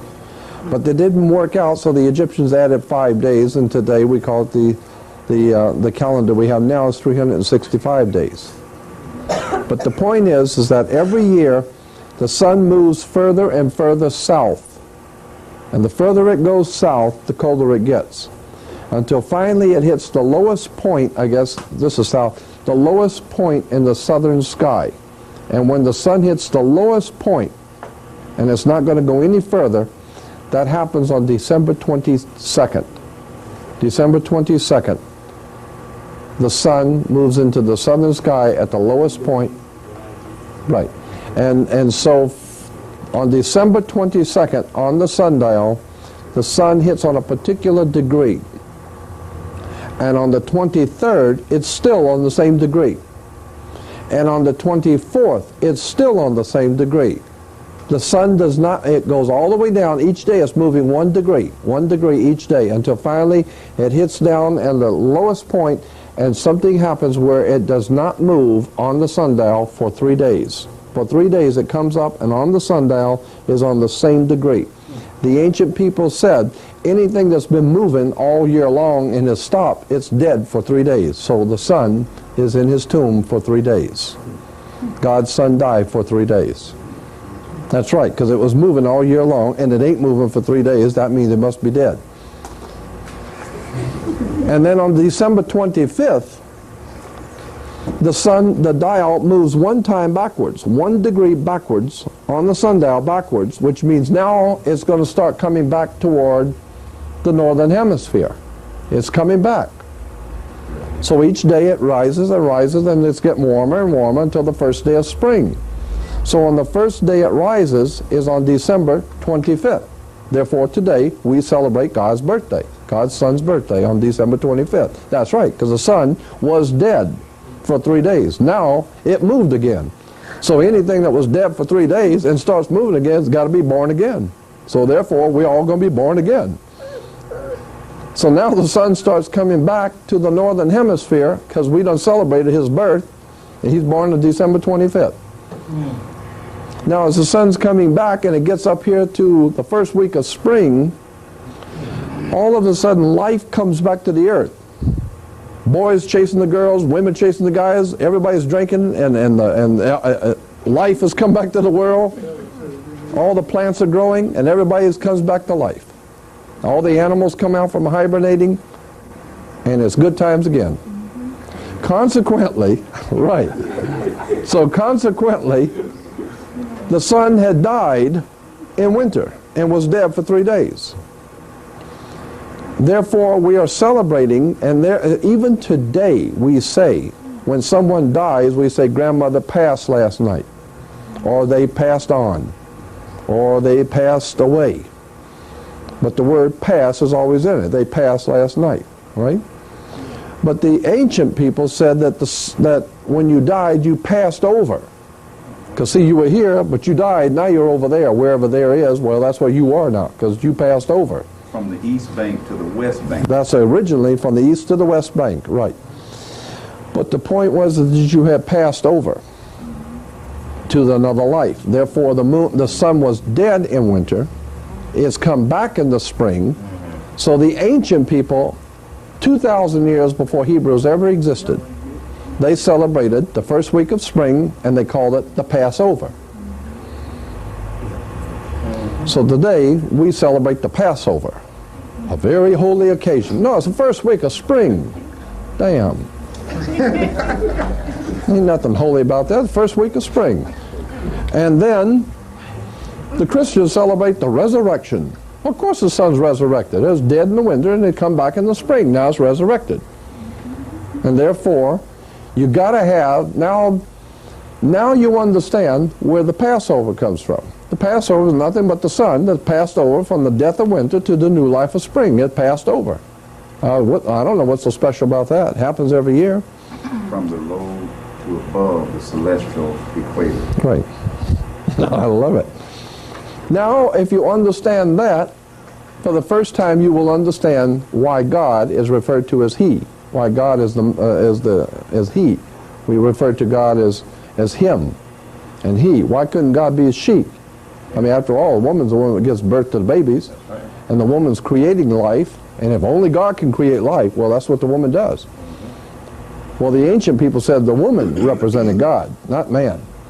Man represented a lot of things, but God ain't one of them. Right. So if there's anything godly or nurturing or holy or righteous, it's the woman, not the man. And consequently, the ancient peoples understood that. And they had goddesses. And the very earth was your mother. Mother Earth, Mother Nature. The earth was your mother. And therefore in the spring, when the rains came, that's the sacred fluid impregnating Mother Earth. Now if Mother Earth is being impregnated by that sacred fluid, it must be from the Father who is in heaven. And that's where we get the idea of God the Father. There ain't no God the Father. It's just rain coming in to impregnate Mother Earth. The original God in the Hindu religion, one of the absolute oldest gods in the Hindu religion, his name was Rain, R-A-I-N. That's why today we call the sacred fluid that falls from heaven rain. But that's where it comes from, the god Rain, who was the great male who impregnated Mother Earth. And consequently, you can't have that kind of, you can't have that kind of activity, the father impregnating the mother, unless you have a wedding first. You don't want to be doing that kind of stuff until after the wedding, right? So consequently, in the ancient world of Phoenicia, Canaanites, the Phoenician, Canaanites, Sumerians, and all that area around Babylon, they celebrated the first rain as being the first conception from the male into the female. So they celebrated that first spring rain, and they called it the marriage feast of Cana, where Mother Earth asked God's Son to draw water so he can make grapes grow into wine. So therefore he transposes water into wine. Of course he's transposed. He draws the water and makes it rain on the grapes, and we're going to have wine. And in spring we all get drunk and go out and chase women. That's it. That's the name of the marriage feast of Cana. All of these are nothing more than stories. They're just stories. That's why the Bible's called the greatest story ever told. Not the greatest, it's not the greatest collection of facts. It's the greatest story. Why? Because it's the oldest story in the world. That's why it's the greatest story. As a matter of fact, it's the only story in the world. Hell, this one goes all the way back to day one. And every culture has told it different. Every culture has their own story. The Egyptians had their story, and their city where they worship God's sun was called On. The Greeks call it Heliopolis, but it was actually called On. That's why when you walk in a room, you flip a light on, because it was the city of the sun, light. And consequently, every culture has always told the same story, but the problem is the story originated in Africa. It originated in Africa, on the Nile. It was picked up eventually, and there were even cultures before that, but they were not as prominent, and they had not codified this belief system. The Babylonians and the Sumerians, they had the same ideas, same stuff. But the Egyptians took it and they made it into a religion. And they codified it and wrote it down. And if you're going to do it this way. And they had it all written down. And when you understand it all and begin to read it, it all makes sense. That's why the Bible's called the greatest story ever told, because it's the same story that's been told from day one. It's just been told in a different way, and you didn't see it. For many would look with their eyes and not see, and listen with their ears, but not hear, and with your heart not get the sense of it. I had a question. What's the name of Africa before it was called Africa? There was Called something else. yeah, I know. There were two words for it. One was called chemi, from which we get alchemical or chemistry. But there was another. Wait a minute. The land of Syriac. Yeah, about Kebulan. Yeah. And well, that's right. Yeah, but it wasn't called that. But I'm saying that it was referred to by many people as the land of Syriac. From They said the word Africa is a French. It was just made. well, yeah, the word today Africa probably is, because yeah, what Alpha comes from the Greek for black. Alpha. Then you had in here Ruth. Ruth is birth canal. That's what the yoni symbol Yeah, was called. of course it was. Yes. It was called Ruth, from whence you get the name Ruth. yes. All right. Then Ka. And then you is get the word truth from Ruth. Afruika. All right. The black soul mother. Yeah. Black mother soul. That's according to J.A. Rogers. But there's also many, many other writers, many other authors, many authors. Yeah, we haven't been told the half of it. Oh, wait a minute, I got the wrong thing here. Let's start with this one.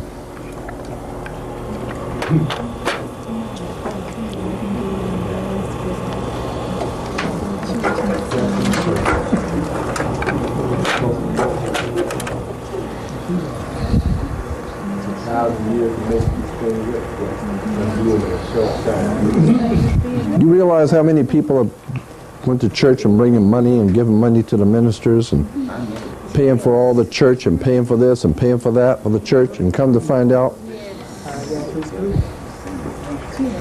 and all the time the ministers know this. They just ain't telling you. But hell, it beats working, don't it? Well, can't knock that. Don't knock it. Nothing wrong with that. That's it. It's incredible. Oh, yes. Oh. What were you going to do with this? Are you going to be... It's just a condenser. No, I know, no, I'm talking about the film itself. Oh, good, okay. I have so many people coming in on a lot of things I do. People come in and tape them and end up, they're being sold in France somewhere or something.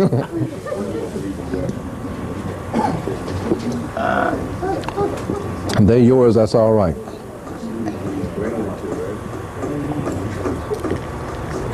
Anyway, let's get back to it.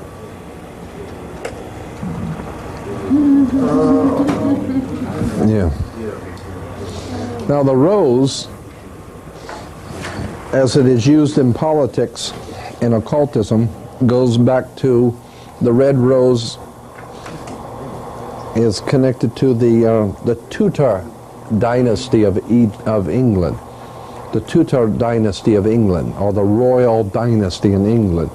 Their symbol of the royalty of England is the Tudor red rose. Why the red rose? Because they're reds. Communism is referred to as red. The scarlet-colored wild beast in Revelation, scarlet-colored wild beast is red. And therefore the rose is the red rose of socialism and communism, which is the brains, is England. England is the brains behind socialism and communism. The Soviet Union, all of this communism going on, socialism, it's all British royalty. They're the ones that come up with the idea. They're the ones that had to finance the Bolshevik Revolution, the Communist Revolution. And so all their friends here in New York City, and all the big shots in New York City, Chicago, Citicorp Bank, and all that gang, all of them, they all put their money in with the British royalty and finance all the socialist movements throughout the world. What was the purpose in doing that? To collectivize labor. To collectivize labor. That's why you have a painters union, plumbers union, and the Soviet Union. It's one big union, huh? One big union. Everybody works for the boss. Remember the Union Army? That's right. Exactly. It's to collectivize labor. Get everybody in the world to work for you.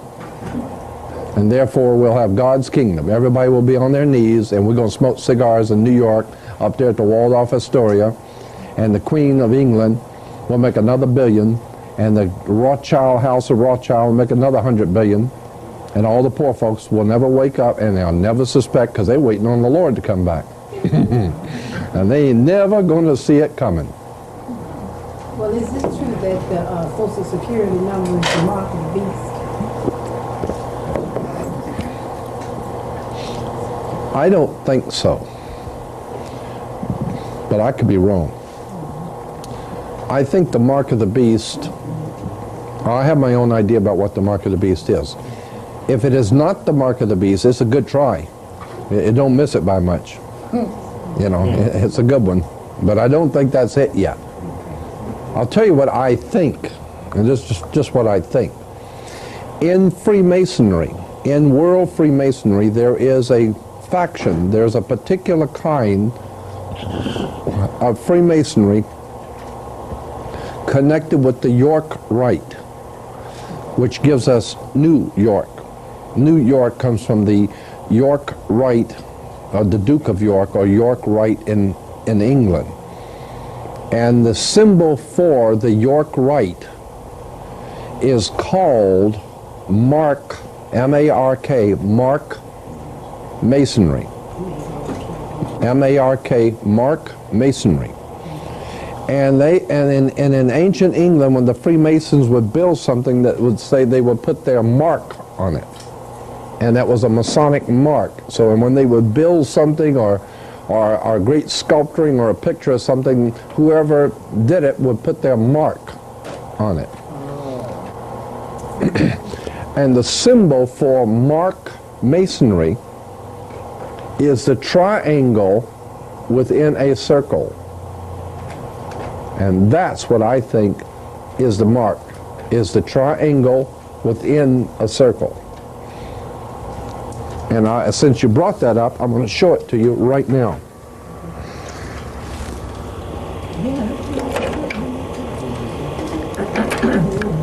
Here's what I think the mark of the beast is.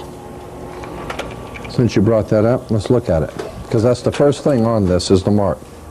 Here it is. There it is. Oh, right there. That's the beast. Yeah, that's it. Yeah, as a matter of fact, huh? Yeah. Right over to, oh my goodness. There it is. See it? The circle and the triangle. Okay?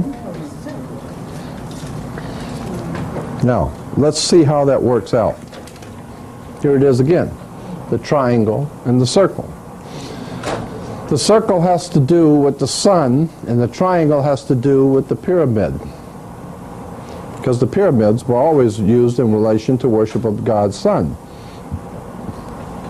And the circle and the triangle, which is a symbol of mark masonry. And I think this is the mark, the triangle within the circle. And if you saw the new movie that's out called Stargate, they not only were in Egypt with the pyramid, but what did they find at the very beginning of Stargate? The circle. And when they picked up the circle, did you see it? Did you see the movie? Oh. And when they pick up the circle, what do you see in the circle when they pick it up? Is the pyramid in the middle. Now you have the circle with the pyramid in the middle, or the triangle within the circle. Now here is a dictionary of Freemasonry. And here's a symbol out here on the there it is. You see that triangle within the circle? Now, here's the double-headed eagle, there's the Bible. There's the Bible. There's the hammer of Thor. Here's the cross and the crown. We'll get to that later. But here's the triangle and the circle. Now that's why the triangle is within the circle. See the circle, and there's the triangle. See? And this is Freemasonry, the dictionary of Freemasonry. The triangle is within the circle. That's why this triangle is within the circle. Now here in El Salvador, the national coat of arms, is a triangle within the circle. El Salvador. The two blue stripes with one in the middle. The white in the middle on the two blue stripes. The triangle within the circle, El Salvador. Nicaragua. The two blue stripes, the white in the middle, the triangle within the circle. I think this is the mark of the beast. I got a lot more reasons for saying that. I got a lot of reasons. I can talk to you for an hour and a half on just this symbol right here of the cross, of the triangle and the circle, and why I think it's the mark of the beast. I'm just showing you some of the light stuff. Now here is some poor fool. He's on his knees to the Lord. And what do you see over here is the triangle and the circle.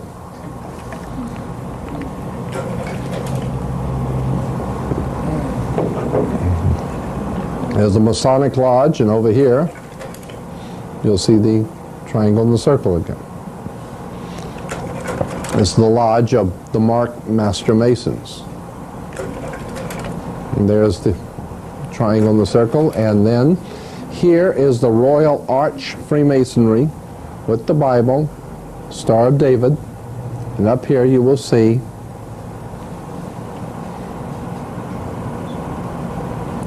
up here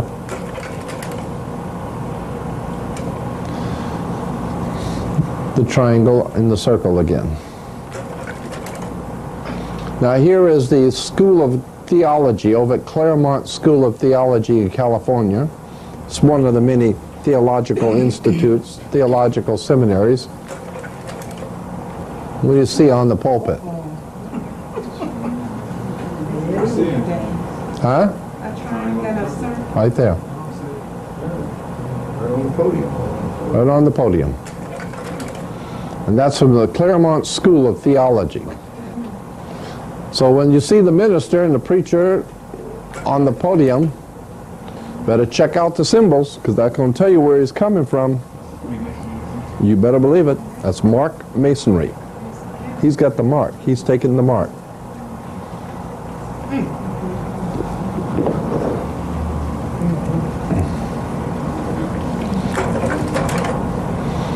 Just give you an idea how you see this all the time, the triangle within the circle. Yeah. Yeah. Space flight. Now, all right, now I'm going to get into the thing I was talking to you about Jimmy Carter before. Masonic orders of fraternity. The direct descent of the essential program for the esoteric schools was entrusted to groups already well conditioned for the work. The guilds, now follow this because this is going to be a rather heavy duty and deep stuff, but I'm sure you'll find out, I'm sure you'll find it to be very interesting. The direct descent of the essential program of the esoteric schools was entrusted to groups already well conditioned for the work. The guilds, trade unions, similar protective and benevolent societies have been internally strengthened by the introduction of a new learning. The advancement of the plan required the enlargement of the boundaries of the philosophic overstate. A world fraternity was needed, sustained by a deep and broad program of education according to the method. Such a fraternity could not immediately include all men, but it could unite the activities of certain kinds of men, regardless of their racial or religious beliefs, or the nations in which they dwelt. And here's the point. These were the men of towardness, the sons of tomorrow, whose symbol was a blazing sun rising over the mountains of the east.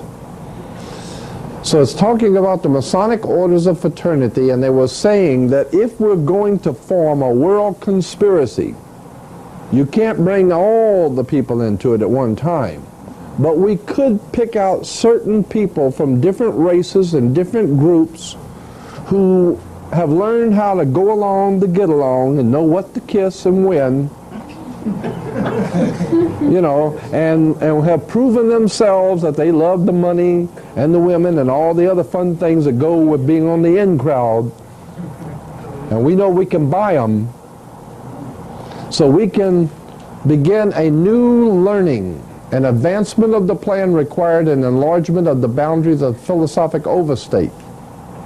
A world fraternity was needed, sustained by a deep and broad program of education. We got to teach all these people what to kiss and when and what all, you know, how to do it and how not to do it and what to believe and what to think and how to think. And that's what we're going to call education. And we're going to send them to school, right? And when they come out, they'll know exactly what to do and what not to do. And don't ask no questions. That's right. Then it says, these were the men of towardness. Now what I'm doing right now is I'm sharing with you something I haven't even gone into very much, because I'm getting ready to do a major story on this. I'm going to do a major story on this one. So I'm kind of breaking you in on some of the stuff I'm going to do. These were men of towardness, the sons of tomorrow, and here it is, whose symbol was the blazing sun rising over the mountains of the east. So the people who are putting this all together, they were called the men of towardness. Why? Because they've always been working towards something. Which way you travel. That's right. They're always working toward. The Freemasons and the bankers, every day, they just work along. They don't hurry. They're not sweating. They're just working every day. They're working toward that wonderful day, when that day will come when the whole world will finally be on their knees and they will finally have you where they want you. And it may take 100 years, it may take 300 years, it don't matter. They just every day are doing their thing, working toward the day when they're going to own you. Okay, so they're called men of towardness and the sons of tomorrow, whose symbol was a blazing sun rising over the mountains of the east. Don't forget that. Their symbol is the blazing sun rising over the mountains of the east. While it is difficult to trace the elements of a pattern never intended to be obvious, the broad shape of a design is dimly apparent, the invisible empire.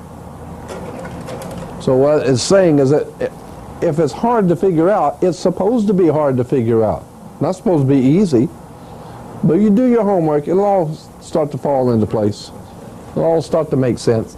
Here we have from the old Assyrian Babylonian mythology, the sunrise. And remember, I told you, the Semitic theology, Semitic Freemasonry, goes back to the old Phoenician, Canaanite, Assyrian. And here is the sunrise. The god Shamash appears above the mountains of the east. Remember we talked about the blazing sun rising over the mountains of the east? As far back as the Assyrian Babylonian mythology, they had the god Shamash appears above the mountains of the east, while his two servants opened the heavy eastern gates.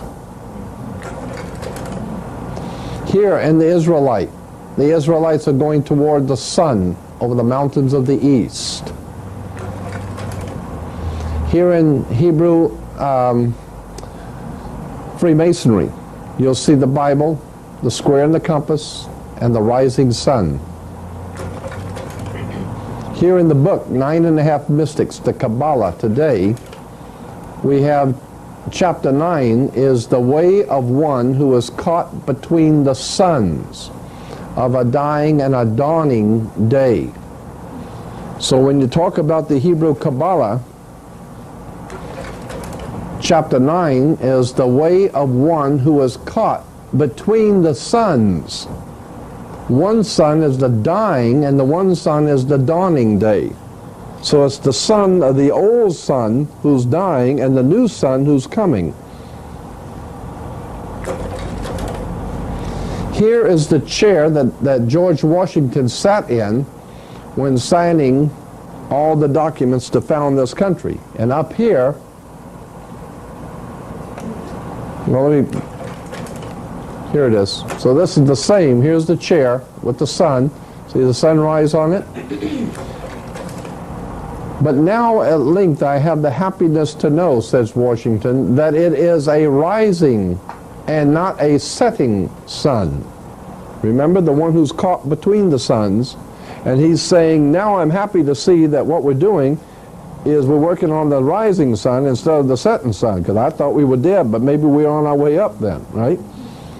So these are the priceless relics of the Constitutional Congress, the rising sun chair, used by George Washington. So he said it is a rising and not a setting sun. Here is from the Encyclopedia Britannica an article on Russia. And down here I photocopied this, enlarged it. So this is taken from the encyclopedia, and this is the flag of Russia, and this is the Soviet Union's coat of arms. Okay? Here's what the coat of arms says. First of all, the flag of Russia is a Russian, the red stands for revolution. Of course, it goes back to Rothschild, red shield. Rothschild is red shield. But the coat of arms, what do you see there? the sun coming up again? The coat of arms carries the motto, workers of all countries unite. The hammer and the sickle represents the spread of communism. Now watch this. You see the sun, the rising sun is a symbol of the dawning of the new day of communism. Now you're going to see how important this is real soon. Because we're talking about God's Son who's going to come back and bring the kingdom. God's Son? Well, just get ready. The coat of arms, the Soviet Communist coat of arms, the sun rising on the earth, it says the rising sun is a symbol, and these are important words, that's why I'm rereading them, is a symbol of the what? What is that word? The dawning of the new day, end quote. Okay? Now can we have the lights for 1 minute? Not two, just one.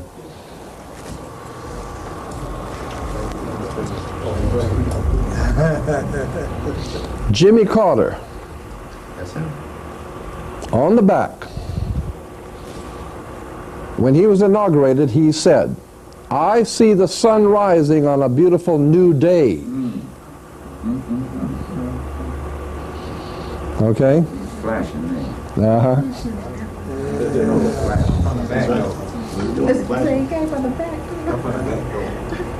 And when did he say this? I see the sun rising on a beautiful new day, on a beautiful new spirit. And when did he say this? Dawn. The dawn of November 3rd.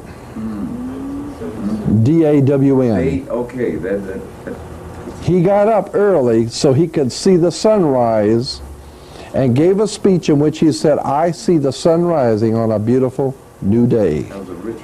As a ritual. Let them know that he's in tune. That's it. You let the boss know that you understand. Okay? I see the sun rising on a new day. That's right, the new day of world communism. Excuse me. Does that have any significance with a lot of the corporations now hiring the former KGB agents and security Precisely. in That's right. companies that we work for? That's right, a new day of communism. See, communism is not dead, it has mutated. Which companies So- do that? Are you talking about You want me to name a couple? the American companies or the Russian companies? There's all kinds of companies that are doing that. IBM, Coca-Cola, Yeah, AT&T, yeah. all the major corporations. It helps set up. Keep y'all working. And so that means, does it mean that if the martial law or whatever, they get ready to make a move, they won't have any, Well, no, I'll tell you what it means. In my other slides, I will show you what that means. okay. Well, just keep that question in mind, I'll show you what it means. But I wanted to bring out and call your attention to, and I can do it more yet, but I just want to call your attention to, the sun rising is a symbol of the dawning of the new day of communism. And Jimmy was so proud to say, I see the sun rising on a beautiful new day. That's because you know who he is, and you know who he's working for. So if you think that he's acting like a communist and all this is a totalitarian state you live in, you damn right it is. Well, how does Habitat for Humanity, what he's doing? That's what communists always do. The Communist Party is always out there for the working man. The poor working folks, the poor folks, he's always out there to help the poor folks. This way they're going to even be poor when he gets through with them. You want to give your baby some shots. Yep.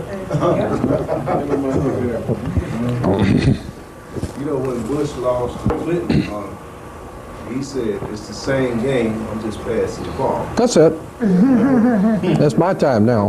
That's right. I heard that houses that they build for the people, that if you die, it goes back to the either Jimmy Carter or the people that own it. Sure. So therefore, all the work that you put into it, you're really not gaining anything from it. That's all right. That's the way it is in life. That's it. Well, that's the way it is right now. Do all you want out there. You don't own nothing. You don't own nothing. If you don't have Lodial title on anything, you don't own nothing. There's a world of difference between getting a title. He's really not doing anything. No, I know. So, you know, it may make it seem like he's doing something, but all the money is going to, you know, go back to either him or his family. That's right. That own it. That's why New Day was put in quotation marks. That's right. So-called New Day. Just one important thing on the Lodial. Will you create the Lodial title, or you go get one from the person who's trying to own your property? No, you have to get it when you buy something. If you buy a car, you have to, you have to get it from the company. Well, whoever you buy something from, you have to buy it and get a Lodial title, and they can give you a Lodial title. They just don't let nobody know you can do that. But if you buy a new car, you can get a Lodial title. If you buy a home, you get a Lodial. No. That's different. But I'm talking about if you're buying something, you need a Lodial title.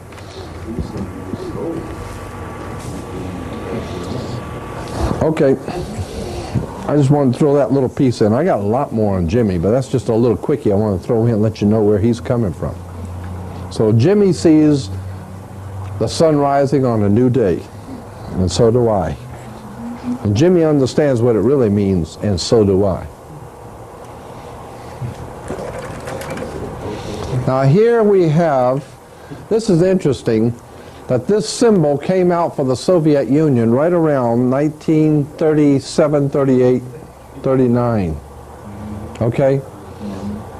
Before, this symbol here for the Soviet Union came out into public use about 1938, 39. All right? And in 1939, 38, 39, when this symbol came out with this stuff here, the new day of communism, the dawning of a new day, when this came out in 1939, the big shots in New York had a big party, and they called it the World's Fair. And in the World's Fair, the symbol was the dawn of a new day. The New York World's Fair. And that's right, there it is, the dawning of the new day of communism. And here it is, the new day.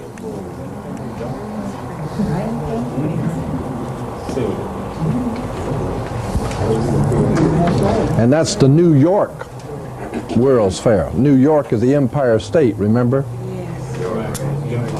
The Empire Strikes Back. Well, who's doing the striking? The Jedi Knight. The Jedi Knight who is fighting with light, intellectual, spiritual light. And if you don't understand spiritual enlightenment, that's what the Jedi Knights are fighting with, intellectual, spiritual enlightenment. And Darth Vader, he's wearing the Nazi helmet, speaking through the pyramid. So what is the Jedi Knight represent? The Knights Templars, the Knights of St. John of the Temple. Yeah, going back to the old Knights of Malta, the old Roman, Nazi Roman. Remember Adolf Hitler's, in the Second World War, Adolf Hitler was in league with Mussolini of Italy and the Pope was signed concordance and contracts with the Pope. So, Adolf Hitler did. So you're saying that the Knights Templars is fighting Nazis? Yeah, the Knights Templars were the brains behind the Nazi party. Yeah. But they were supposed to be fighting against one another because Yeah, I know. That's right. That's where I'm going to get into later, showing you how all of this stuff was set up purposely. The different sides were set up purposely to fight each other. So Spielberg is really working with them. Oh, yeah. Well, that's how come he gets to be Spielberg. They're not stupid. There's that son of enlightenment coming up again. In Russia, there they are, all the poor people waiting for the sun to rise on the new day. Like the Japanese flag. Yeah. And here's the Peace Festival at Lenin Stadium in Moscow. Now here is the, so this is a $50, I think. The Liberty Dollar? Is this the Liberty Dollar? Yeah, Liberty Dollar. This is the American Liberty Dollar, okay? And here's Liberty walking toward what? The sun. With the crown of thorns, incidentally. And the book says she is moving what? Toward the dawn of a new day.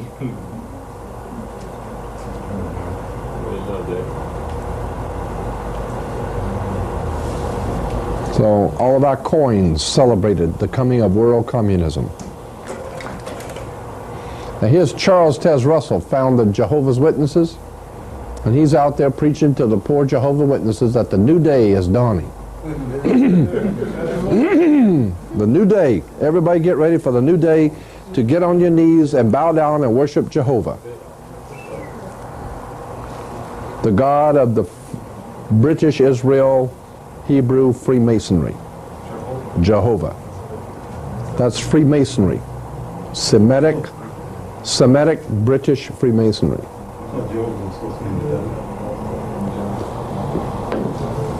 But now,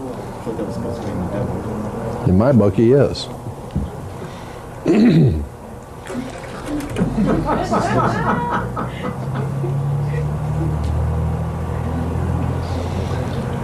Here's Jehovah's Witnesses. See the Watchtower and Bible Tract Society? Where you see the sun coming up between the mountains of the east. And what are they talking about? The government that will bring peace. And that's right. It will bring peace. They got the artists working in on the tape. Yeah. As a matter of fact, the New World Order is going to be so peaceful that if you get out of line, you go into jail. They'll pacify you. That's right. And of course, if you really get out of line, then they're going to really make it peaceful. They're going to kill you. Cemeteries are real peaceful. So when anybody gets out of line, they're going to make sure it's going to be plenty peaceful. Cut your head off. If you've got any ideas about thinking about fighting this or demanding your freedom and liberty, you don't have no more freedom and liberty. From here on out, we're going to have a perfect paradise government in New York. And as long as you understand who the boss is, everything's going to be cool. And everybody's going to work for the Union. Soviet Union, the Labor Union, and the New York Union. British Union. Now here's a Christian distributors in California, the Christian distributors.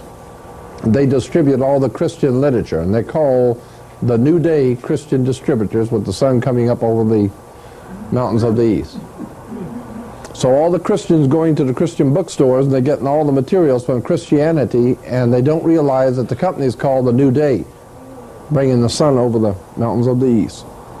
Now who do you think would be supplying all that Christian literature to the Christian churches?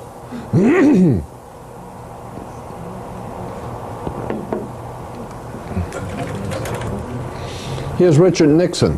When he was president, he had a medallion struck for himself, and he's called the New Day for America, a new dawn for peace. New day and the new dawn.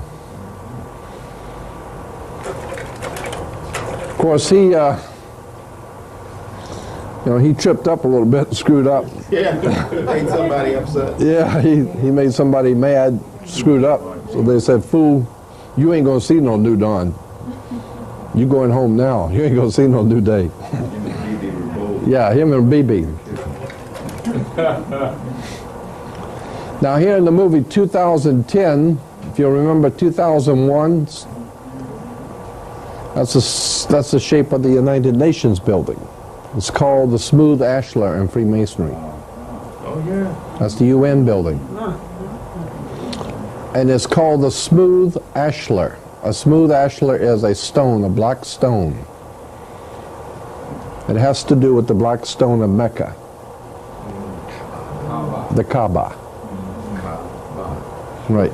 All the black stones that were in the doorway of all Egyptian temples. That's exactly it. And that's why it's in the meditation room of the UN, of the United Nations, the black stone.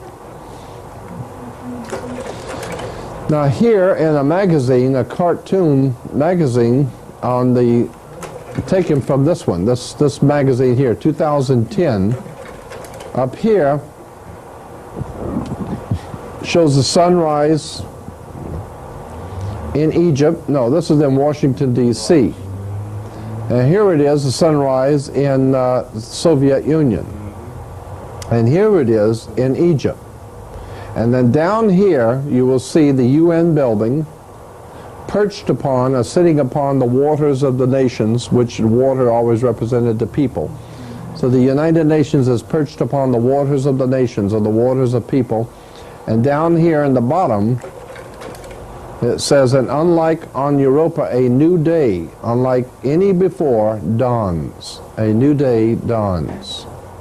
For the United Nations now rules the whole world, and it sits on many waters, like the Bible says it sits on many waters, which means that it will one day take over the entire world, and we will be in a world communist state, and we will never, ever know how it happened, because we were praying to the Lord all the time and never figured out how it happened.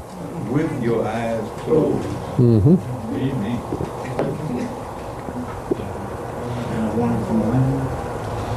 Yeah, and a warning from the landlord. Here we have from Liberia. Them the ones who went back to Africa. That's it. That's it. And there's Liberia, state arms of Liberia. And see the sun? And also the sun, which heralds a new day. There it is. The sun is heralding a new day for Liberia. Here is Romania.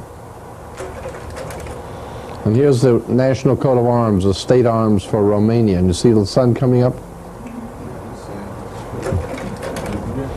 The sun, rising sun, expresses the promise of a new day. There it is. The sun rising over the mountains of the east expresses the promise of a new day. Here's Mongolia. There is the guy riding on the horse toward the mountain with the sun. The horseman racing into the sun. This stands for the nation's advance toward communism. And that's Jimmy said, I see a new day dawning. Yeah, because he's helping advance our country into communism. Like the pale horse. That's it. I hate to tell you that, but it is the pale horse. Yes, sure is. Right up there. Here's Malawi. Okay, Malawi. Malawi added the sun to symbolize the dawning of a new day for Africa. There it is. Masonic Freemasonry moved into Malawi.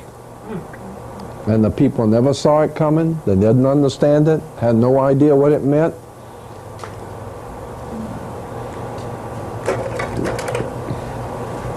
It just meant the symbolizing of a dawning of a new day for Africa. Afghanistan, same thing, sun dawning. The main elements is the rising sun. Now here are class rings for high school and college kids. Class rings. See them standing there seeing the sun coming up over the mountains of the east? These are class rings you get for high school. Sun coming up. This one's called a new dawning. See the sun coming up for the new dawning. Here's another one. The sun coming up over the mountains of the east. These same people are the one to control education. Bet on it. Reaching for tomorrow. Remember those sons of tomorrow? The sons of tomorrow. What do you see? The sunrise over the mountains of the east. Behold, a new dawn. A new dawning.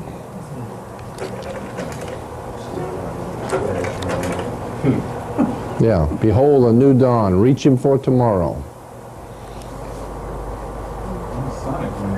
That's right, but those are kids' rings, high school and college.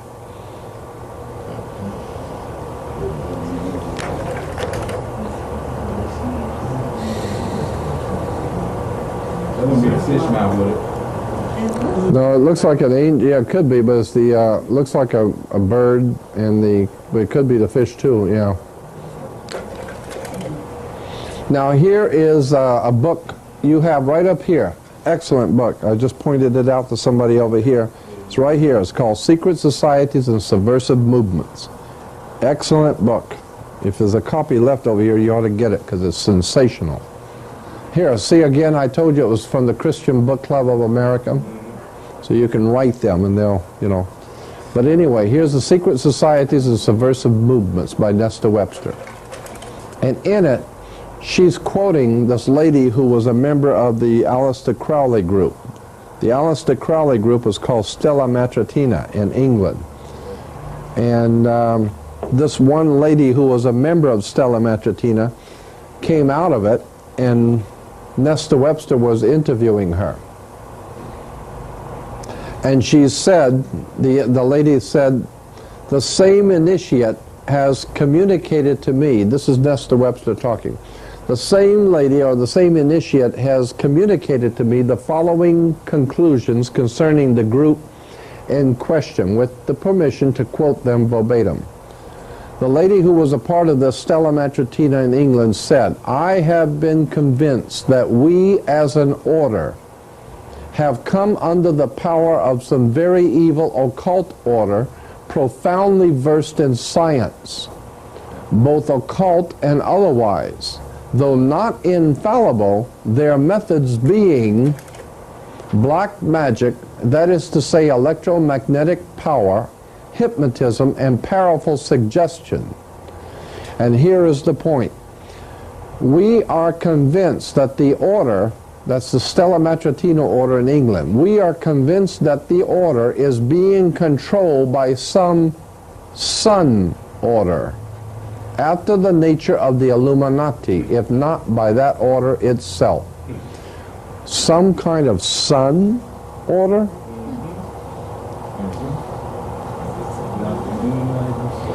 Right. So there is a sun order. An order of the sun. That goes back to Egypt. The ancient order of the sun. Exactly. In ancient Egypt. And there were priesthoods of the sun. And then there were other priesthoods who came in, and the Knights Templars and the Masonic Lodge picked all of this stuff up from the Egyptians and rewove it into a new deal. A new deal? A new deal. So it's a rise and fall, rise and fall. Well, it goes back to the sun, the rising and the setting of the sun. And the two suns, the sun of the, you know, how he said, between the two suns, one empire is going and another is coming up, which shows that there is a connection between the fall of one nation and the rise of another. It's not by chance. It's all being orchestrated by something that she calls a sun order. And that's what they call Freemasonry, a sun order. And a while ago I showed you how the sun has two wings, left wing and right wing. Therefore you got left wing politics and right wing politics. You got the right wing and the left wing. Of course that's what the sun has, is two wings. Somewhere you said that you don't think this is going to work. So if it fails, will it rise again? I don't know. 100 years or 100 years? Probably. They'll just continue trying until... Yeah, I think between good and evil. Yeah, it's the battle between, yeah.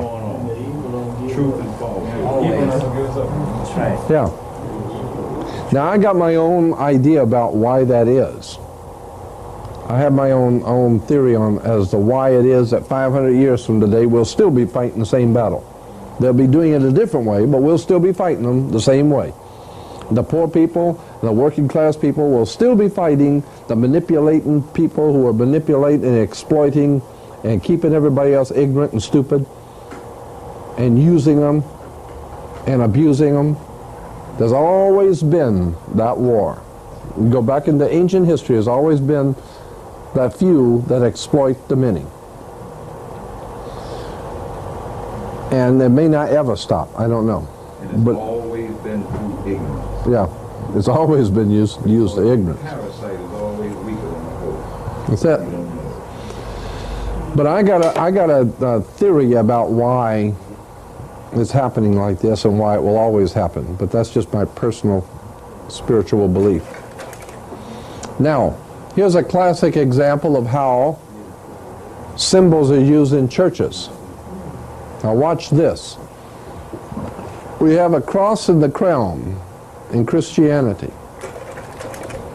Here it is again on the Bible, the cross and the crown. It's on the Holy Bible, okay? Here in that book again of Freemasonry, we will see the cross and the crown. Okay? Now, keeping in mind you've got the Bible here and the cross and the crown there, and this is from that encyclopedia on Freemasonry, remember? Okay. Here we have the first 3 degrees of Freemasonry, first, second, and third degree. That's why when you go into a court, they're going to give you the third degree. Now, over here you got the Scottish Rite and the York Rite. Here is the Royal Archmason, or the Mark Mason. It's called Mark Mason, the Royal Archmason with the triangle and the circle. Then you got the Order of the Red Cross. So when you hear about the Red Cross doing this and the Red Cross doing that, and give money to the Red Cross, just remember when you give money to the Red Cross, who you're giving it to. You're giving it to the York Rite Freemasons in New York. Yeah, and they need your money like they need another hole in the head. I find that the Red Cross owns one of the, they manufacture one of the most well-known sniper rifles in the world. Oh, really? Singer Arms in Sweden. The Red Cross? Red Cross owns it. Well, that's great. That makes me feel warm all over. Yeah, that's it. That's the twin Felix. Yeah, the twin Felix. Yeah. Coming and going, they're going to get you. Now up here we have the York Rite of Freemasonry from New York, or York, England, okay? Now here is the symbol, the highest you can go in the York Rite, okay? You see, this is the Scottish Rite, and this is the York Rite. The Scottish Rite has 33 degrees. That's because Jesus supposedly died at 33. That's why it has 33rd degree. But the York Rite, the highest you can go in the York Rite, is called the Order of Knights Templar of the York Rite Freemasonry, okay? What is that symbol? That's the cross and the crown. You've already seen it on the front of the blue book on Freemasonry. Now remember that, cross and the crown, and remember it's the York Rite Freemasonry. Here it is again, the book called Pilgrimage to Virginia of the Knights Templars. And what do you see? Star of David with the Masonic handshake. And over here, the cross and the crown. We're talking about the Knights Templars. The cross and the crown of Freemasonry.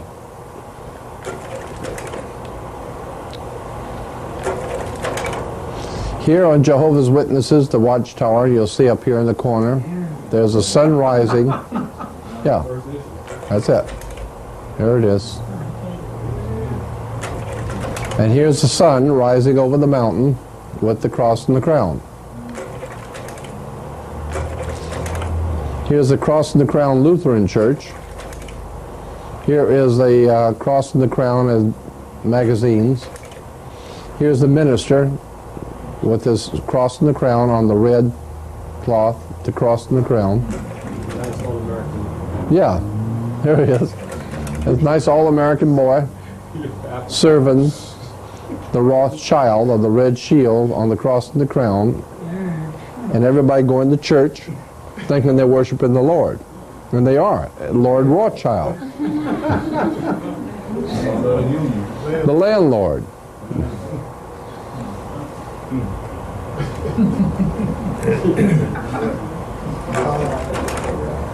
Here's Christian Science.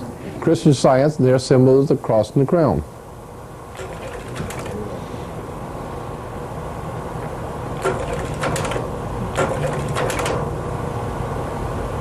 It's everywhere.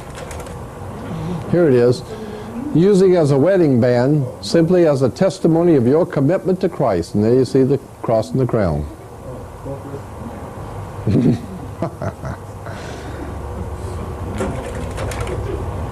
Here it is again. Now here is the Methodist Hospital of Southern California, and there he is, Methodist Hospital of. That's why the Knights Hospitallers, they call them the Knights Hospitallers. Again, you have the cross and the crown. Here is a church in Van Nuys in California by me, the Community Bible Church. And this little circle right here There it is. 12 signs of the zodiac, and in the middle there's the cross and the crown. Now here's the Santa Anita Apostolic Church.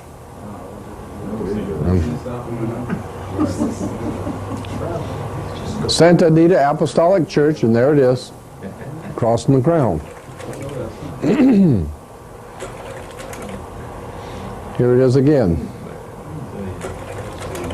Here it is again up here at the top, see it? So people going into church, they think all that is so holy, but they better look up here. You better see who it's, you better see what they're doing here. Now, here is something called the 90 and the 60 degree square of Freemasonry. I never do get these right. There's a 90 and a 60 degree. Anyway, this is the square of Freemasonry. Okay, there's the I in the dollar bill. But anyway, here is the square of Freemasonry. But around their necks, they're wearing squares also. See the Freemasons wearing the squares around the neck? How come you got all them different symbols up there at the top, like the shrine? Yeah, this is from an encyclopedia. These are all the different Masonic lodges on the different continents. Okay, go back to the fourth one, the triangle in the circle. Oh. For a moment, all of our bottles and food and everything now has that. Even the football players' jerseys have that. So that means that I told you that was the symbol of York Rite. Right. Freemasonry. Does that mean that they're doing anything to your food in particular? Because everything doesn't have it, but most things do. And most likely, before the year 2000, everything's going to have it. See, they're starting little by little by little to adding it this, add it to that, add it to this. Bologna slice. Yeah, and then next week they add it to this, and next week they add it to that.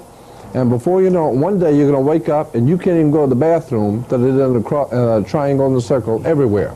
You walk into any restrooms and in the restaurants, they're all triangles and circles.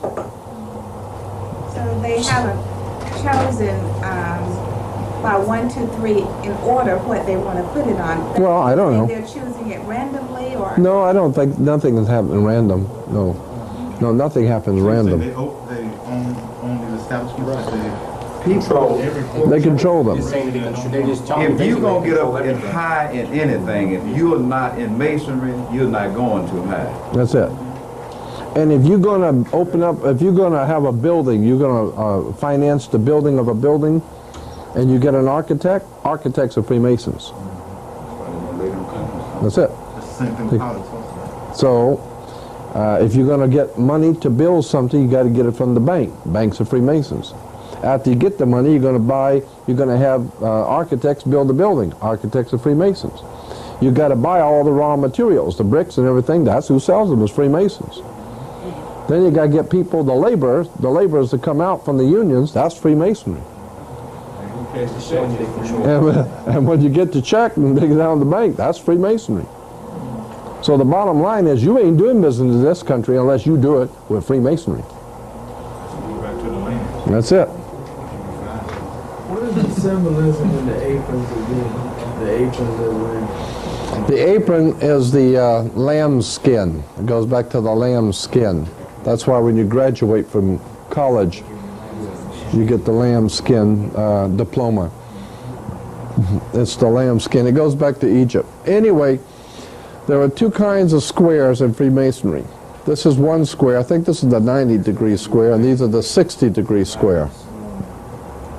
Okay, now I'm drawing attention to two kinds of squares. 90-degree and the 60-degree. Here's the 90-degree on the dollar bill, see? That's the 90-degree square. And that's this 90-degree square on the dollar bill. Now here it is. See the 90-degree square and 60-degree square.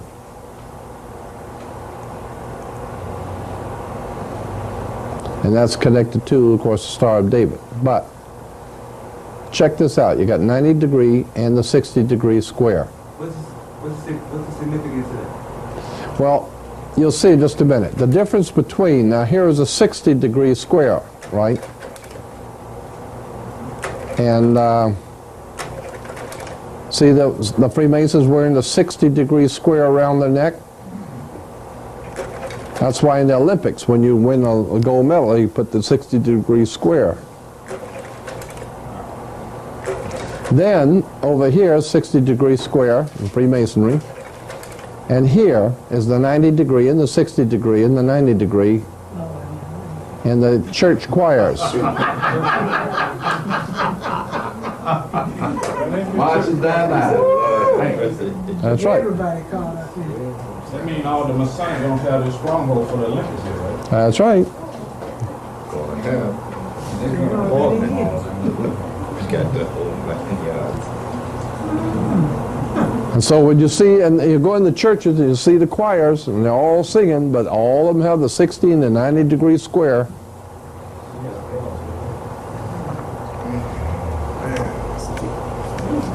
And they're singing praises to the Lord.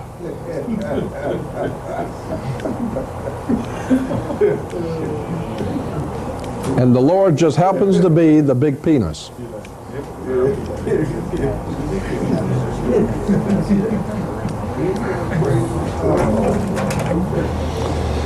Now here we got the square within the Masonic circle, the square within the circle. Sometimes the circle's within the square, but usually it's the square within the circle. And here the three-ring circle and the square represents the universe. The square has 4 gates and is divided into 4 triangles, which indicates the cosmic direction, the elements and the visible and invisible qualities of deity commanding the center. The square with 4 triangles within the circle. That's exactly what you get when you look down on the Washington Monument, is the triangle within the Masonic circle. See?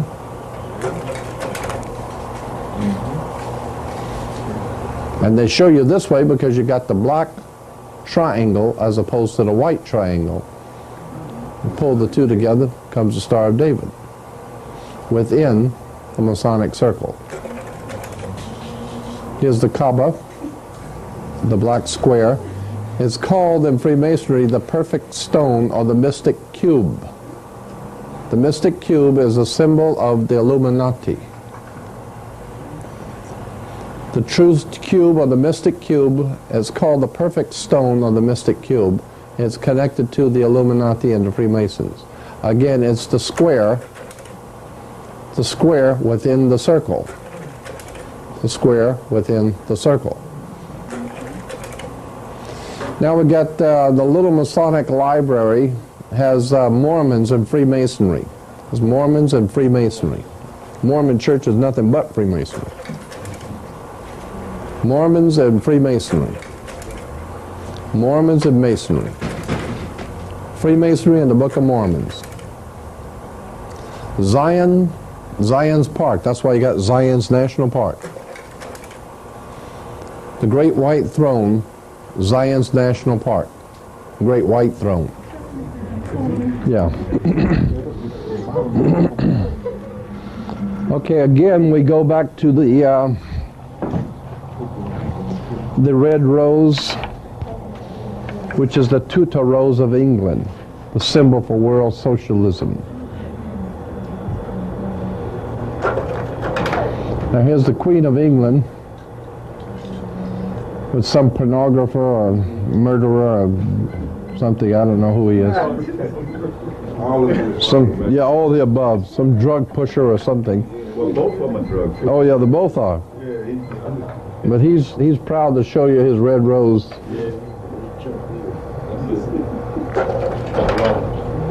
Here's Castro with his rose. It looks a little wilted. But so is his country. He's fallen from grace. Huh? He's fallen from grace. Oh, I guess maybe. Yeah, I think so.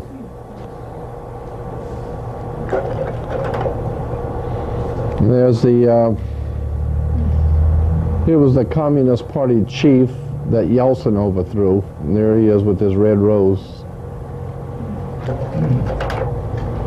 Here is the guy called the Butcher of the Balkans. And there he is waving his red rose for world socialism.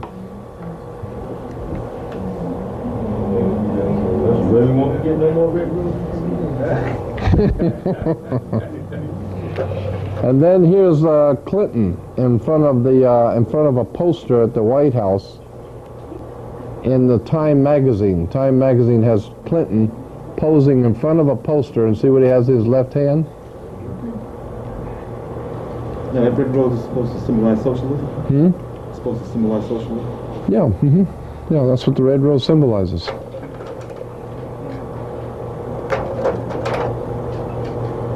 Communist Party boss. Symbolizes world. To soften up the message. Yeah. Goes back to the red Rosicrucianism. It's called. Another sign to let everybody know that he's on their side. Exactly. That's a little symbol to let everybody know. All the big shots in the world will know that he has taken over the Oval Office for the British Israel World Federation of Freemasonry, the World Socialist. In other words, he's deflowered. That's it. While you're looking at Clinton, what's the significance of the drive-by shootings? Was he messing up and they had to send him a subtle message, or what?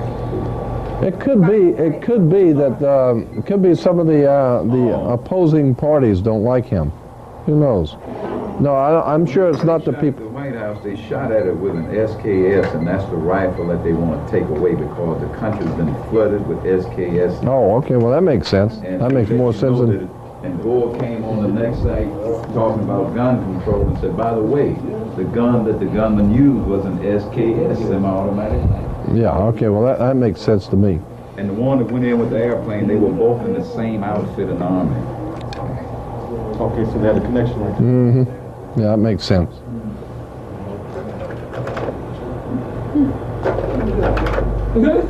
Run that back. Was that Joe Campbell? Joe Campbell. Mr. Cool. No, wait a minute. Now, that's just a goof, or you think that means something? There ain't nothing happening. Nothing happening by chance. When you understand that the tobacco companies in this country are owned by the British, the English owners. They have always been the back east. I mean, yeah, I'm back east now. There's always been the British who own the tobacco plantations.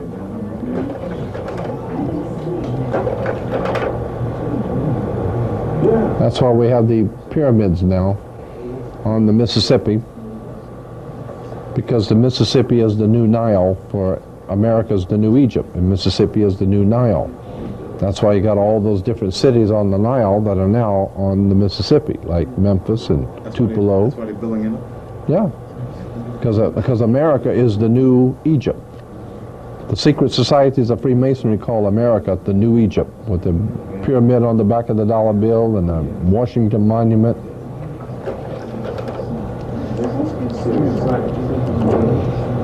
Here's the pyramid at the Louvre Museum. Arco is the pyramid with the Arco is the pyramid from above with no capstone. Goes back to Jason and the Argonauts. Right. I'll go past this. Now we get to the. There again we have the rising sun symbol again. The rising sun on the shell.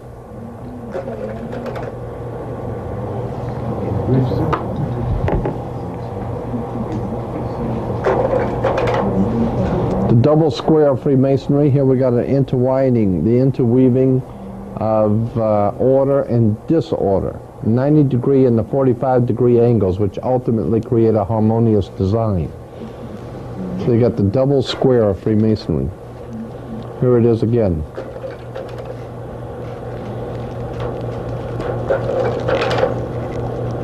There's the double square, order and disorder.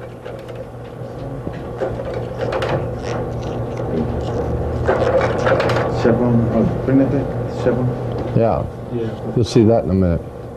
Here it is again, the double square in Parliament in England. Remember, the double square symbolizes bringing order and disorder. There she is, the Queen. her crown, she's wearing the Knights of Malta cross, the square, the double, it's the square, but it's the Maltese cross. Here's the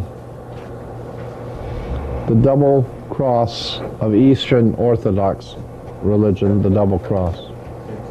Yeah.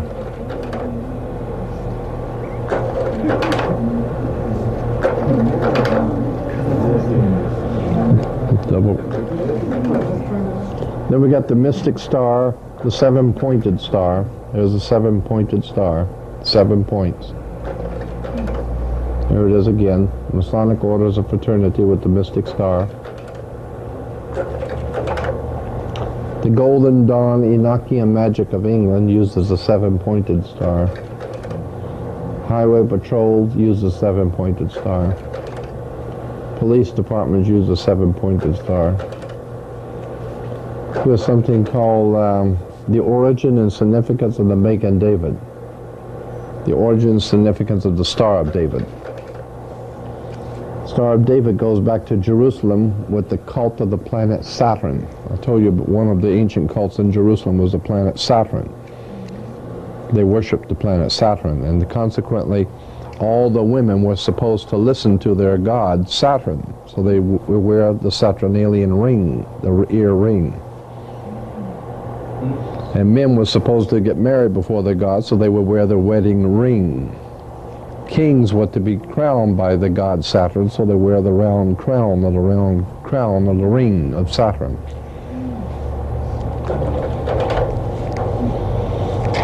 Here's the symbol of the sun in the ancient Hindu.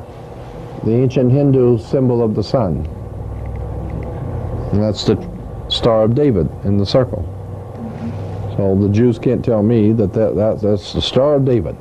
No, that's a Hindu. It's around thousands of years before David. Yeah, before David was. Now here's the Los Angeles, the Century City, the ABC Towers over here. You see the two towers are triangles pointed in. We should have one of Atlantis skyline. Yeah, boy. It's just crawling with stuff, man. Just crawling with triangles and circles and circle in the triangle. Huh? Oh, no, here. Atlanta. But this is in L.A. But the point is, this is ABC Towers. This is ABC television. And the two towers, the ABC towers, are triangles pointed together. So when you bring the two together, it comes the Star of David. Now, here you have the five-pointed pentagram. Penta means five. So you have the five-pointed pentagram. If you take the arms off of the five-pointed star, take the arms off, in the middle you got a pentagon. The five-pointed star is a pentagram, and take the arms off, it's a pentagon. That's why the United States has a pentagon. And one of the biggest defense contractors is Chrysler. Is Chrysler, and that's why they can use the pentagon as their symbol on Chrysler. Because they are the biggest contractor for the Pentagon is Chrysler. Precisely, exactly. They also think that they use federal government. Federal government bailed Chrysler out because now they own them. Because the Constitution says anything that the federal government finances, it must control. So therefore, when they made sure that Chrysler went broke so that they could come in and finance them and buy them out. So now the federal, Chrysler does not have to charge the federal government for all those tanks and half-tracks and jeeps in case of another war. The federal government's already bought Chrysler.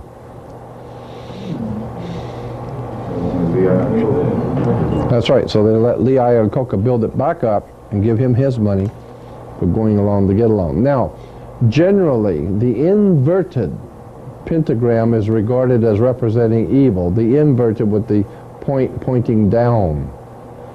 Generally, the one that has the point pointing down is the inverted pentagram is regarded as representing evil. Okay? That's Anton LaVey, the head of the Satanist church. Here it is again, the devil with the inverted pentagram pointing down. Is that a skull? Oh, it's a bee, a beetle, or bee or something, yeah. Fly, yeah. That's right, it goes back to Beelzebub, Lord of the Flies. Okay, what is that? 15, the devil. Huh? 15? That's the number of the card. It's just a, but the point I'm making here is that the inverted pentagram is regarded as representing evil, pointing down. Now here in New York, at the first synagogue of the congregation of B'nai B'rith in New York, you will see the... Where is this? Yeah, no. Yeah, the B'nai B'rith congregation in New York.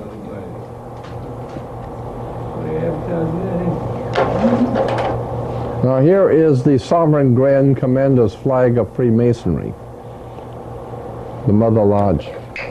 And on it you will see Ordo Ab Chao, which is translated order out of chaos. Order means you've got control. That's why in the television show Get Smart, remember Get Smart? And the two sides in Get Smart, one was chaos and one was control. Because that's the way you get control, is causing chaos. That's why we have chaos now. That's right, you got chaos. Well, you have chaos because the government wants it. Right. So that they can come in and get control. See, they start the riot. They pay the rioters to start the riot, then they got to come in and put it down. Right. That thing in that thing in Los Angeles, that riot, that was all financed by the government. Anyway, you always get the order out of chaos. 33rd degree, of course, is because Jesus was said to have died at 33.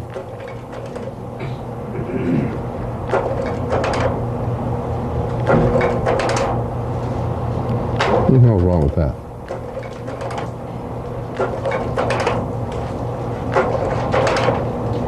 From chaos to control. And that was the two sides in Get Smart, chaos and control.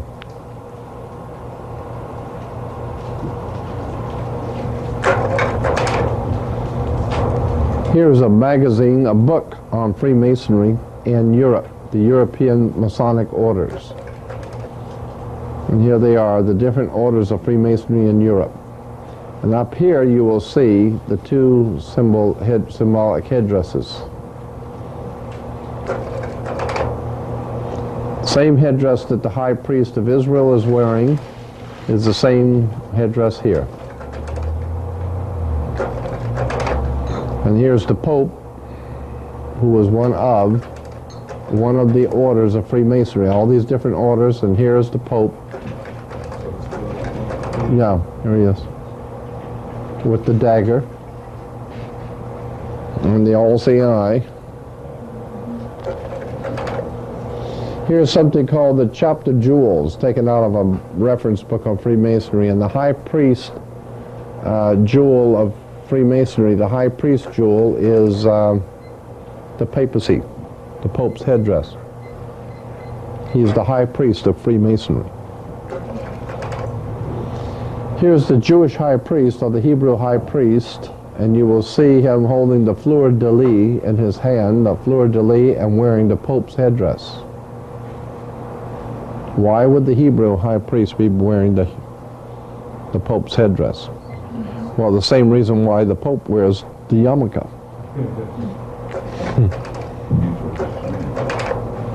Here is a apron, right, from Freemasonry. And there's the Pope on the apron,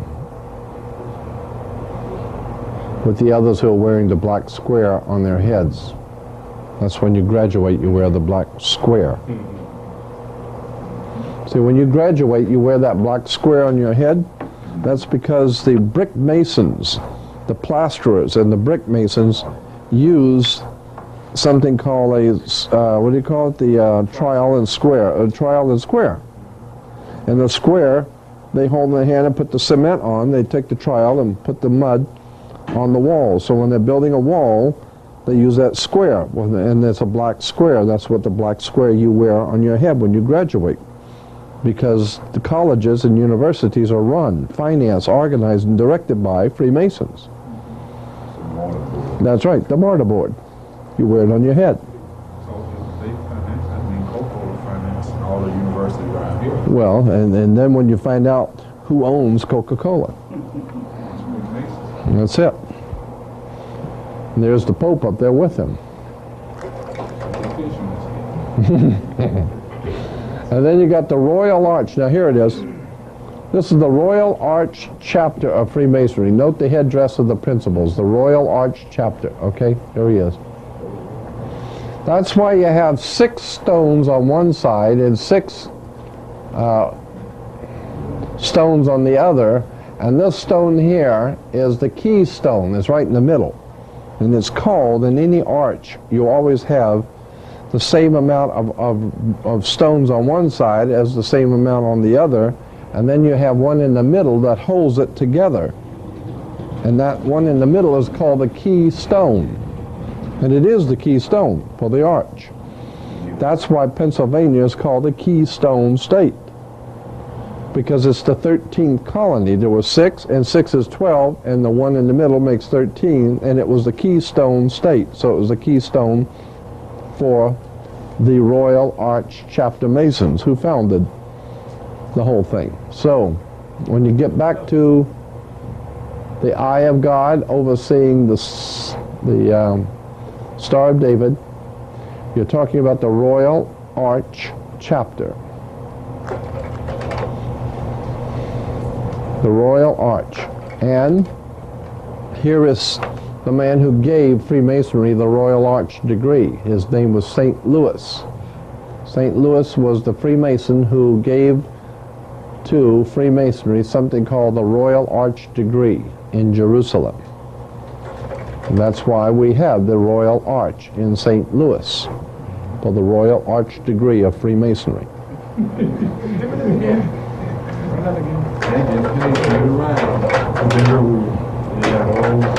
We have something called the Royal Arch Chapter. Royal Arch Chapter of the Grand Lodge Freemasonry. It's a particular kind of Freemasonry.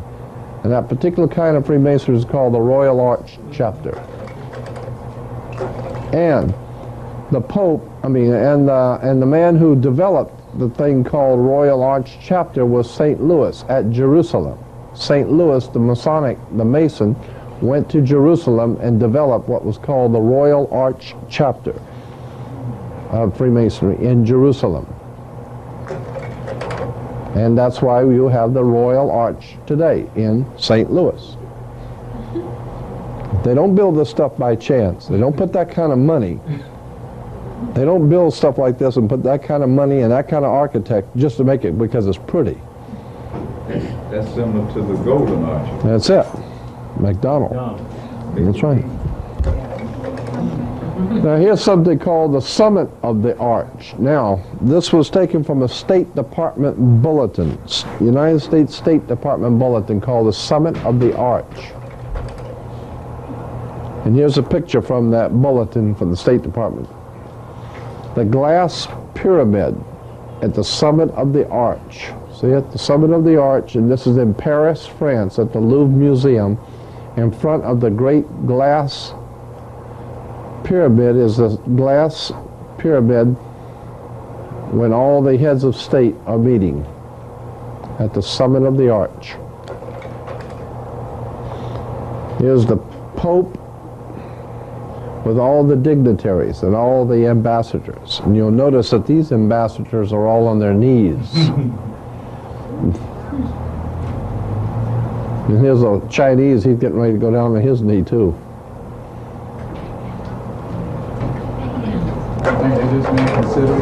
Huh? No, ambassadors. When you're an ambassador to a nation, and your country sends you to another country as an ambassador, That's very bad politics for you to go down on your knees, because that's symbolism.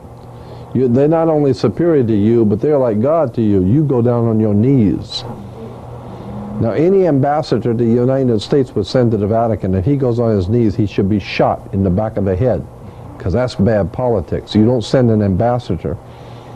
I mean, how would you like to send, if you were a leader of a gang and sending a representative to another gang, and your representative goes down on his knees and prays to the other one? Say, man, get up off your knees. I didn't send you over here crawling on your knees representing me. Damn. The hell are you doing crawling on your knees representing me? You represent me. That makes me look like I'm crawling on my knees. Right? So why are the ambassadors of all these nations on their knees? Because they know better. This is one time you better go on your knees. Not because he knows the Lord, but because he is the head of a very powerful, sinister, secret society. Freemasonry. And they know that. And they know that. So they have to give him respect. And normally, if we go from one king to another, they stand and talk. But if you go before this guy, you better get on your knees. Because this is some heavy-duty stuff here. That's Knights of Malta Freemasonry. This makes the mafia look like child's play here. And that's the top of the Freemasonry. Yeah. Knights of Malta. Yeah. There it is again. The skull and the bones and the Pope wearing it and the... Here it is, the Pope. There's the King of England, the star of the, what's his name, the one that was killed, Jacques de Molay. Jacques de Molay with the Knights of Malta. And then we've got the Pope, the King of England, and Jacques de Molay. Adolf Hitler. The Nazis had the...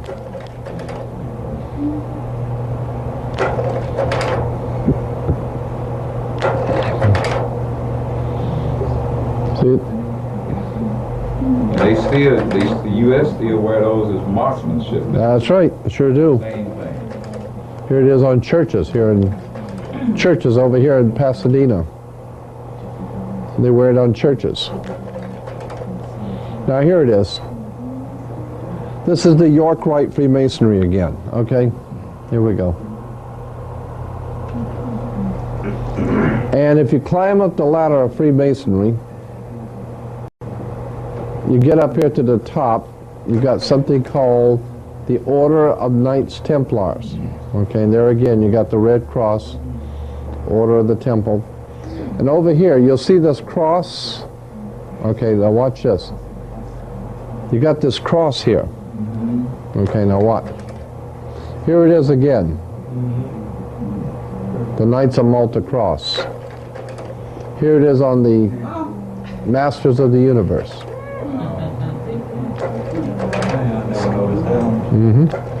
Stop you for a second. Masters of the Universe. Do they have did they dedicate an order for de Molay after he died?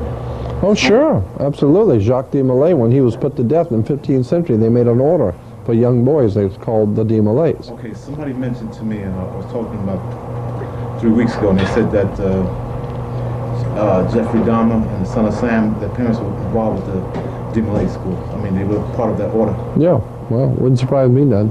All them crazy members of it. So is that supposed to be a Freemason order? Yeah, but it's for young boys. Just for young boys. It's called de Molay. Now here it is again. Use our Masters of the Universe. Now, it's also, here it is again, okay? It's also used for the Los Angeles Fire Department uses it. See?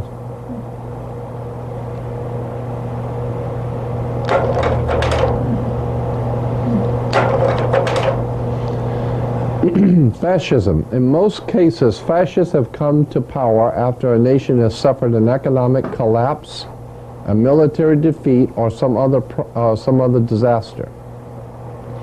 The fascist party wins mass support by promising to revive the economy and restore national pride.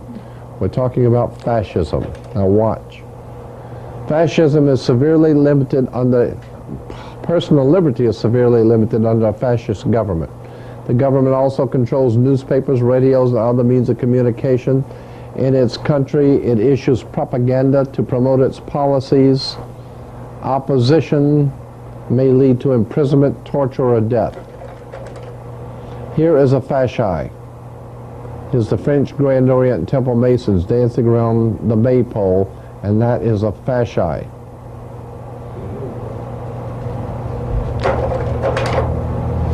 Fascism. Fascism was an authoritarian political movement developed in Italy and several other European countries in 1919. Fascism, its name was derived from the fasces, an ancient Roman symbol of authority consisting of a bundle of rods and an axe. So the fascism comes from, the name comes from, it's derived from the fasces, which is an ancient Roman symbol of authority consisting of a bundle of rods and an axe. There it is, the bundle of rods and an axe. Here it is on American coins, a bundle of rods with the axe. See it? Here it is on American coins. Here it is on the back of the dime, the Mercury head dime. Here it is in Congress. Oh, right there. On the wall. See it right here? What is that? On both sides of the president.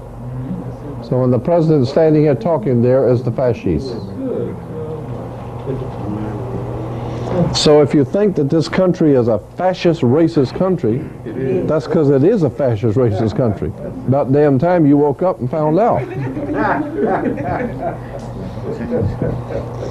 Well, these people act like a bunch of fascists. That's because they are. See it? They just doing what comes natural. That's right. Another characteristic of a fascist government is that they are controlled by corporations. That's it. That's a very important point. That's a very important point. There it is again. See it? Over here with this symbol here too. There it is, the fasci. So that's why you'll, and also the United States Senate. Here's the U.S. Senate. And what do you see down here? And you wonder why they serve the corporations. Nobody gonna bust them when they get a donation when they run for office. No, that's just something to throw us on. That's something everybody deals. Even the playing cards has the fasces. Now we got the 13, there are 13 leaves, and there are 13 berries in the 13 leaves. 13 arrows, 13 stripes, there are 13 stars. 13 stars make up the Star of David, Shield of Solomon. Yeah, 13. I haven't counted them, but I was told that one wing has 32 degrees and the other has 33 feathers, 32 and 33. Then you have the Anuit Coeptus, which simply means our enterprise is now a success. Anuit Coeptus, our enterprise is crowned with success.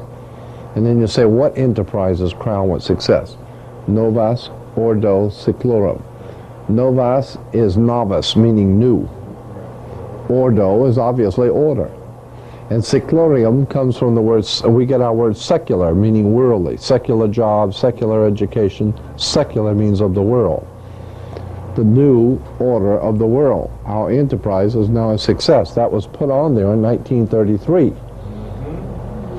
When Roosevelt came out and said, we got a new deal.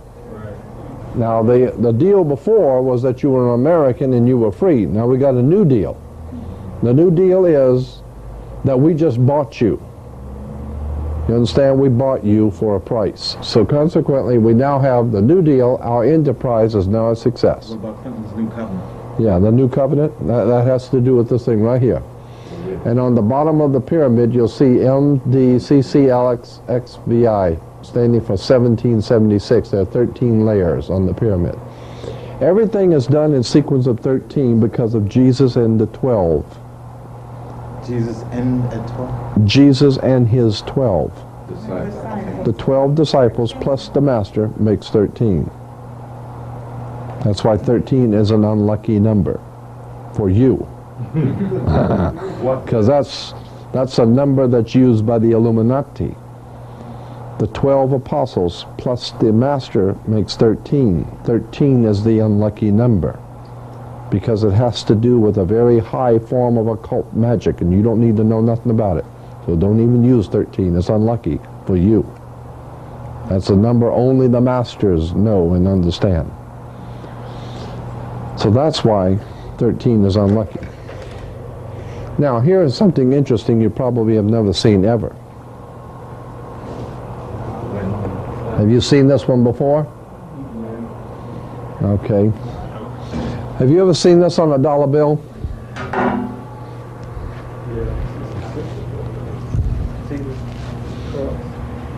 See this little guy right here? Yeah. Now, see the cross behind the one? See There the you cross go. behind the one? Huh? See the cross behind the one? You can barely make it out. It's because it got other lines in it. Right here.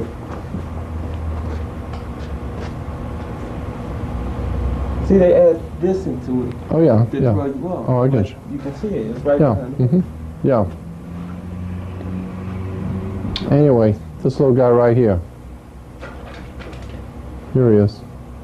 That's a guy. No, it's an owl. A little owl. It's a symbol of the Bohemian Society.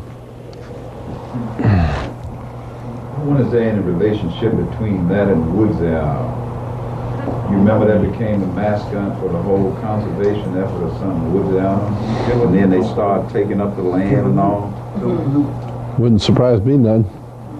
It sure makes sense to me. Has that always been there?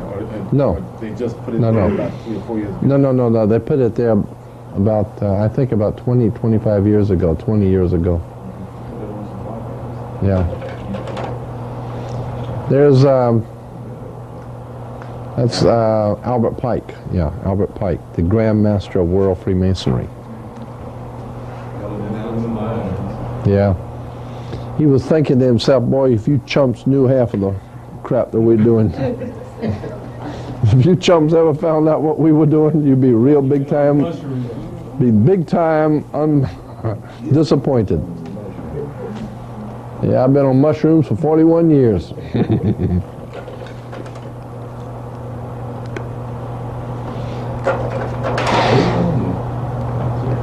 Here's what Rockefeller wrote. Rockefeller wrote this. Rockefeller wrote this in something called the Occasional Letter Number 1. He said, in our dreams we have limited resources and the people yield themselves with perfect docility to our molding hands. The present education conventions fade in our minds, and unhampered by tradition, we work our own goodwill upon a grateful and responsive rural folk. Yeah, we got unlimited resources, and people just love to do what we tell them. Another name for rule is heathen. This is interesting to me. The preface for the book, Brave New World.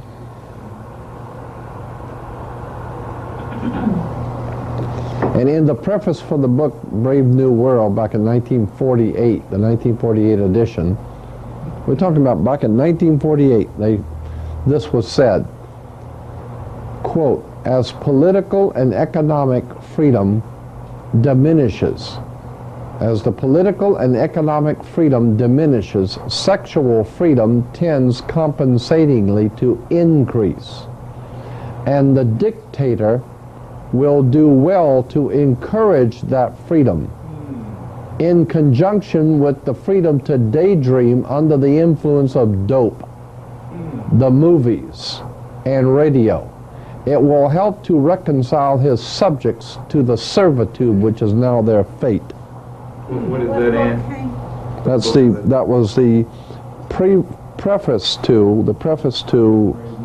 Brave New World by Aldous Huxley. By Aldous Huxley, Brave New World.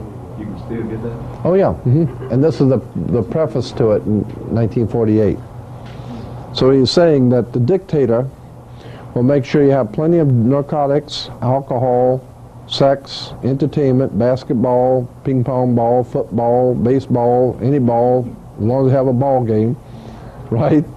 And a lot of sex, drugs, rock and roll, and whatever else is you need to keep you occupied while we do a number on you and take away your political and economic freedom.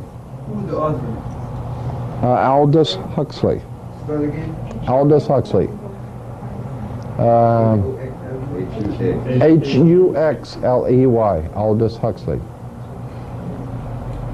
It's a very famous book. All you need to do is just remember Brave New World. It's very famous. Something like Machiavelli? Yeah, absolutely. This is on the same tradition. Right. This is the one I'm going to conclude on. I could go on all night, but I'm not going to. This is the one we're going to conclude on. Here is from the California Legislature, 1953 regular session. Now this is back in 1953. Published by the Senate of the state of California. That's the 11th report, the Senate Investigating Committee on Education. Education in the state of California, published by the Senate.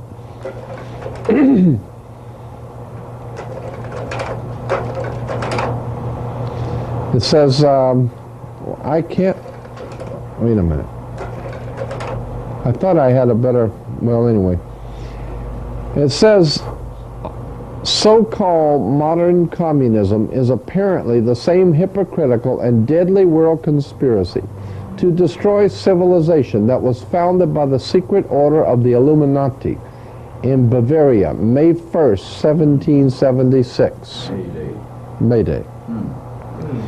The World Revolution conspiracy appears to have been so well organized as to be ever continuing and ever on the alert to take advantage of every opportunity presenting itself or that the conspirators could create.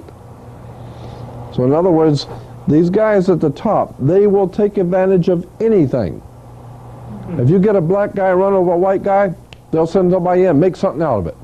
They'll say, that was planned, that was purpose, he did that purpose, and cause this division. Malcolm X's daughter's trial, or I think a court date is May the 1st. Right, good. Is there symbolism there or what? Malcolm X's. Right. Well, now tell me if they ain't going to use that. I think so. They're going to use that. No matter what happens, they're going to use that one. So that's supposed to be a signal to the other people to let them know what's going on? Yeah, May 1st. Oh yeah, May 1st is a well, I'll show it to you. Anyway, it is significant in this connection that as early as 1783, when unsettled conditions and dissatisfaction in some quarters had arisen in the American colonies, a subversive anonymous sermons were circulated among the colonial army to incite dissatisfaction and rebellion. George Washington immediately, we're talking 1783, George Washington immediately called the army together, and in addressing them, he used this significant language. Quote, now this is taken from Marshall's Life on Washington, page 86, 87. George Washington, 1783, said, quote, "My God, what can this writer have in view by recommending such measures? Can he be a friend to the army? Can he be a friend to this country? Rather, is he not an insidious foe, some emissary perhaps from New York?" Back in 1783, George Washington knew where the trouble was. Who's he talking about now? I don't know. But he knew that whatever it is happening, better check in New York, because that's where the stuff is. That's where it's coming from. And then the Senate of the state of California goes on to say, it is plain that Washington believed the then center of this secret conspiracy, so far as this country was concerned, to be located in New York, and felt it to be his duty to make such a direct statement. So you're Yeah. saying that all this stuff is coming out of New York? Yeah, New York. All this crap's coming out of New York, the Empire State. Remember? The Empire Strikes Back. Star Wars. By the Jews? Mm-hmm. That's it. They spanked him. Even coward ever since. Did they have anything to do with the Civil War? Oh, of course they did. Big time. And you think the slaves were freed, and you think the slaves were freed after the Civil War? Don't bet on it. Slaves were made 14th Amendment citizens. 14th Amendment citizens are not citizens. What are they? Colored people. That's right. Negro. Mm-hmm. No, colored people. Negro means one owned by another.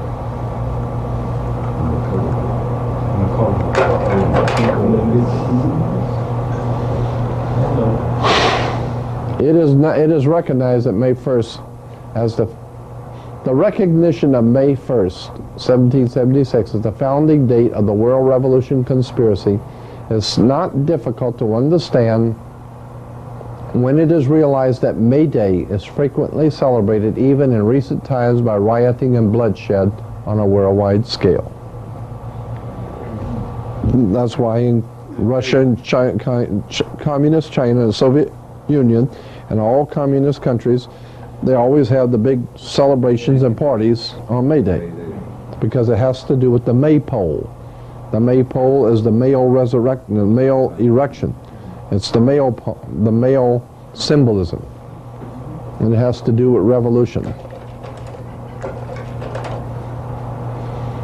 The book, Fire in the Minds of Men, this book traces the course of the revolutionary fate from its earliest origin in occult Freemasonry to the allegedly scientific Marxism of today.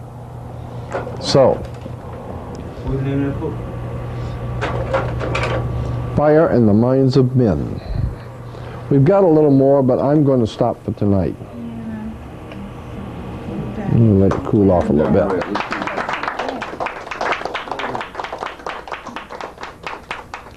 So all this is saying is that we better wake up. We don't have much time. And we don't have much time. How can we go about getting that copy?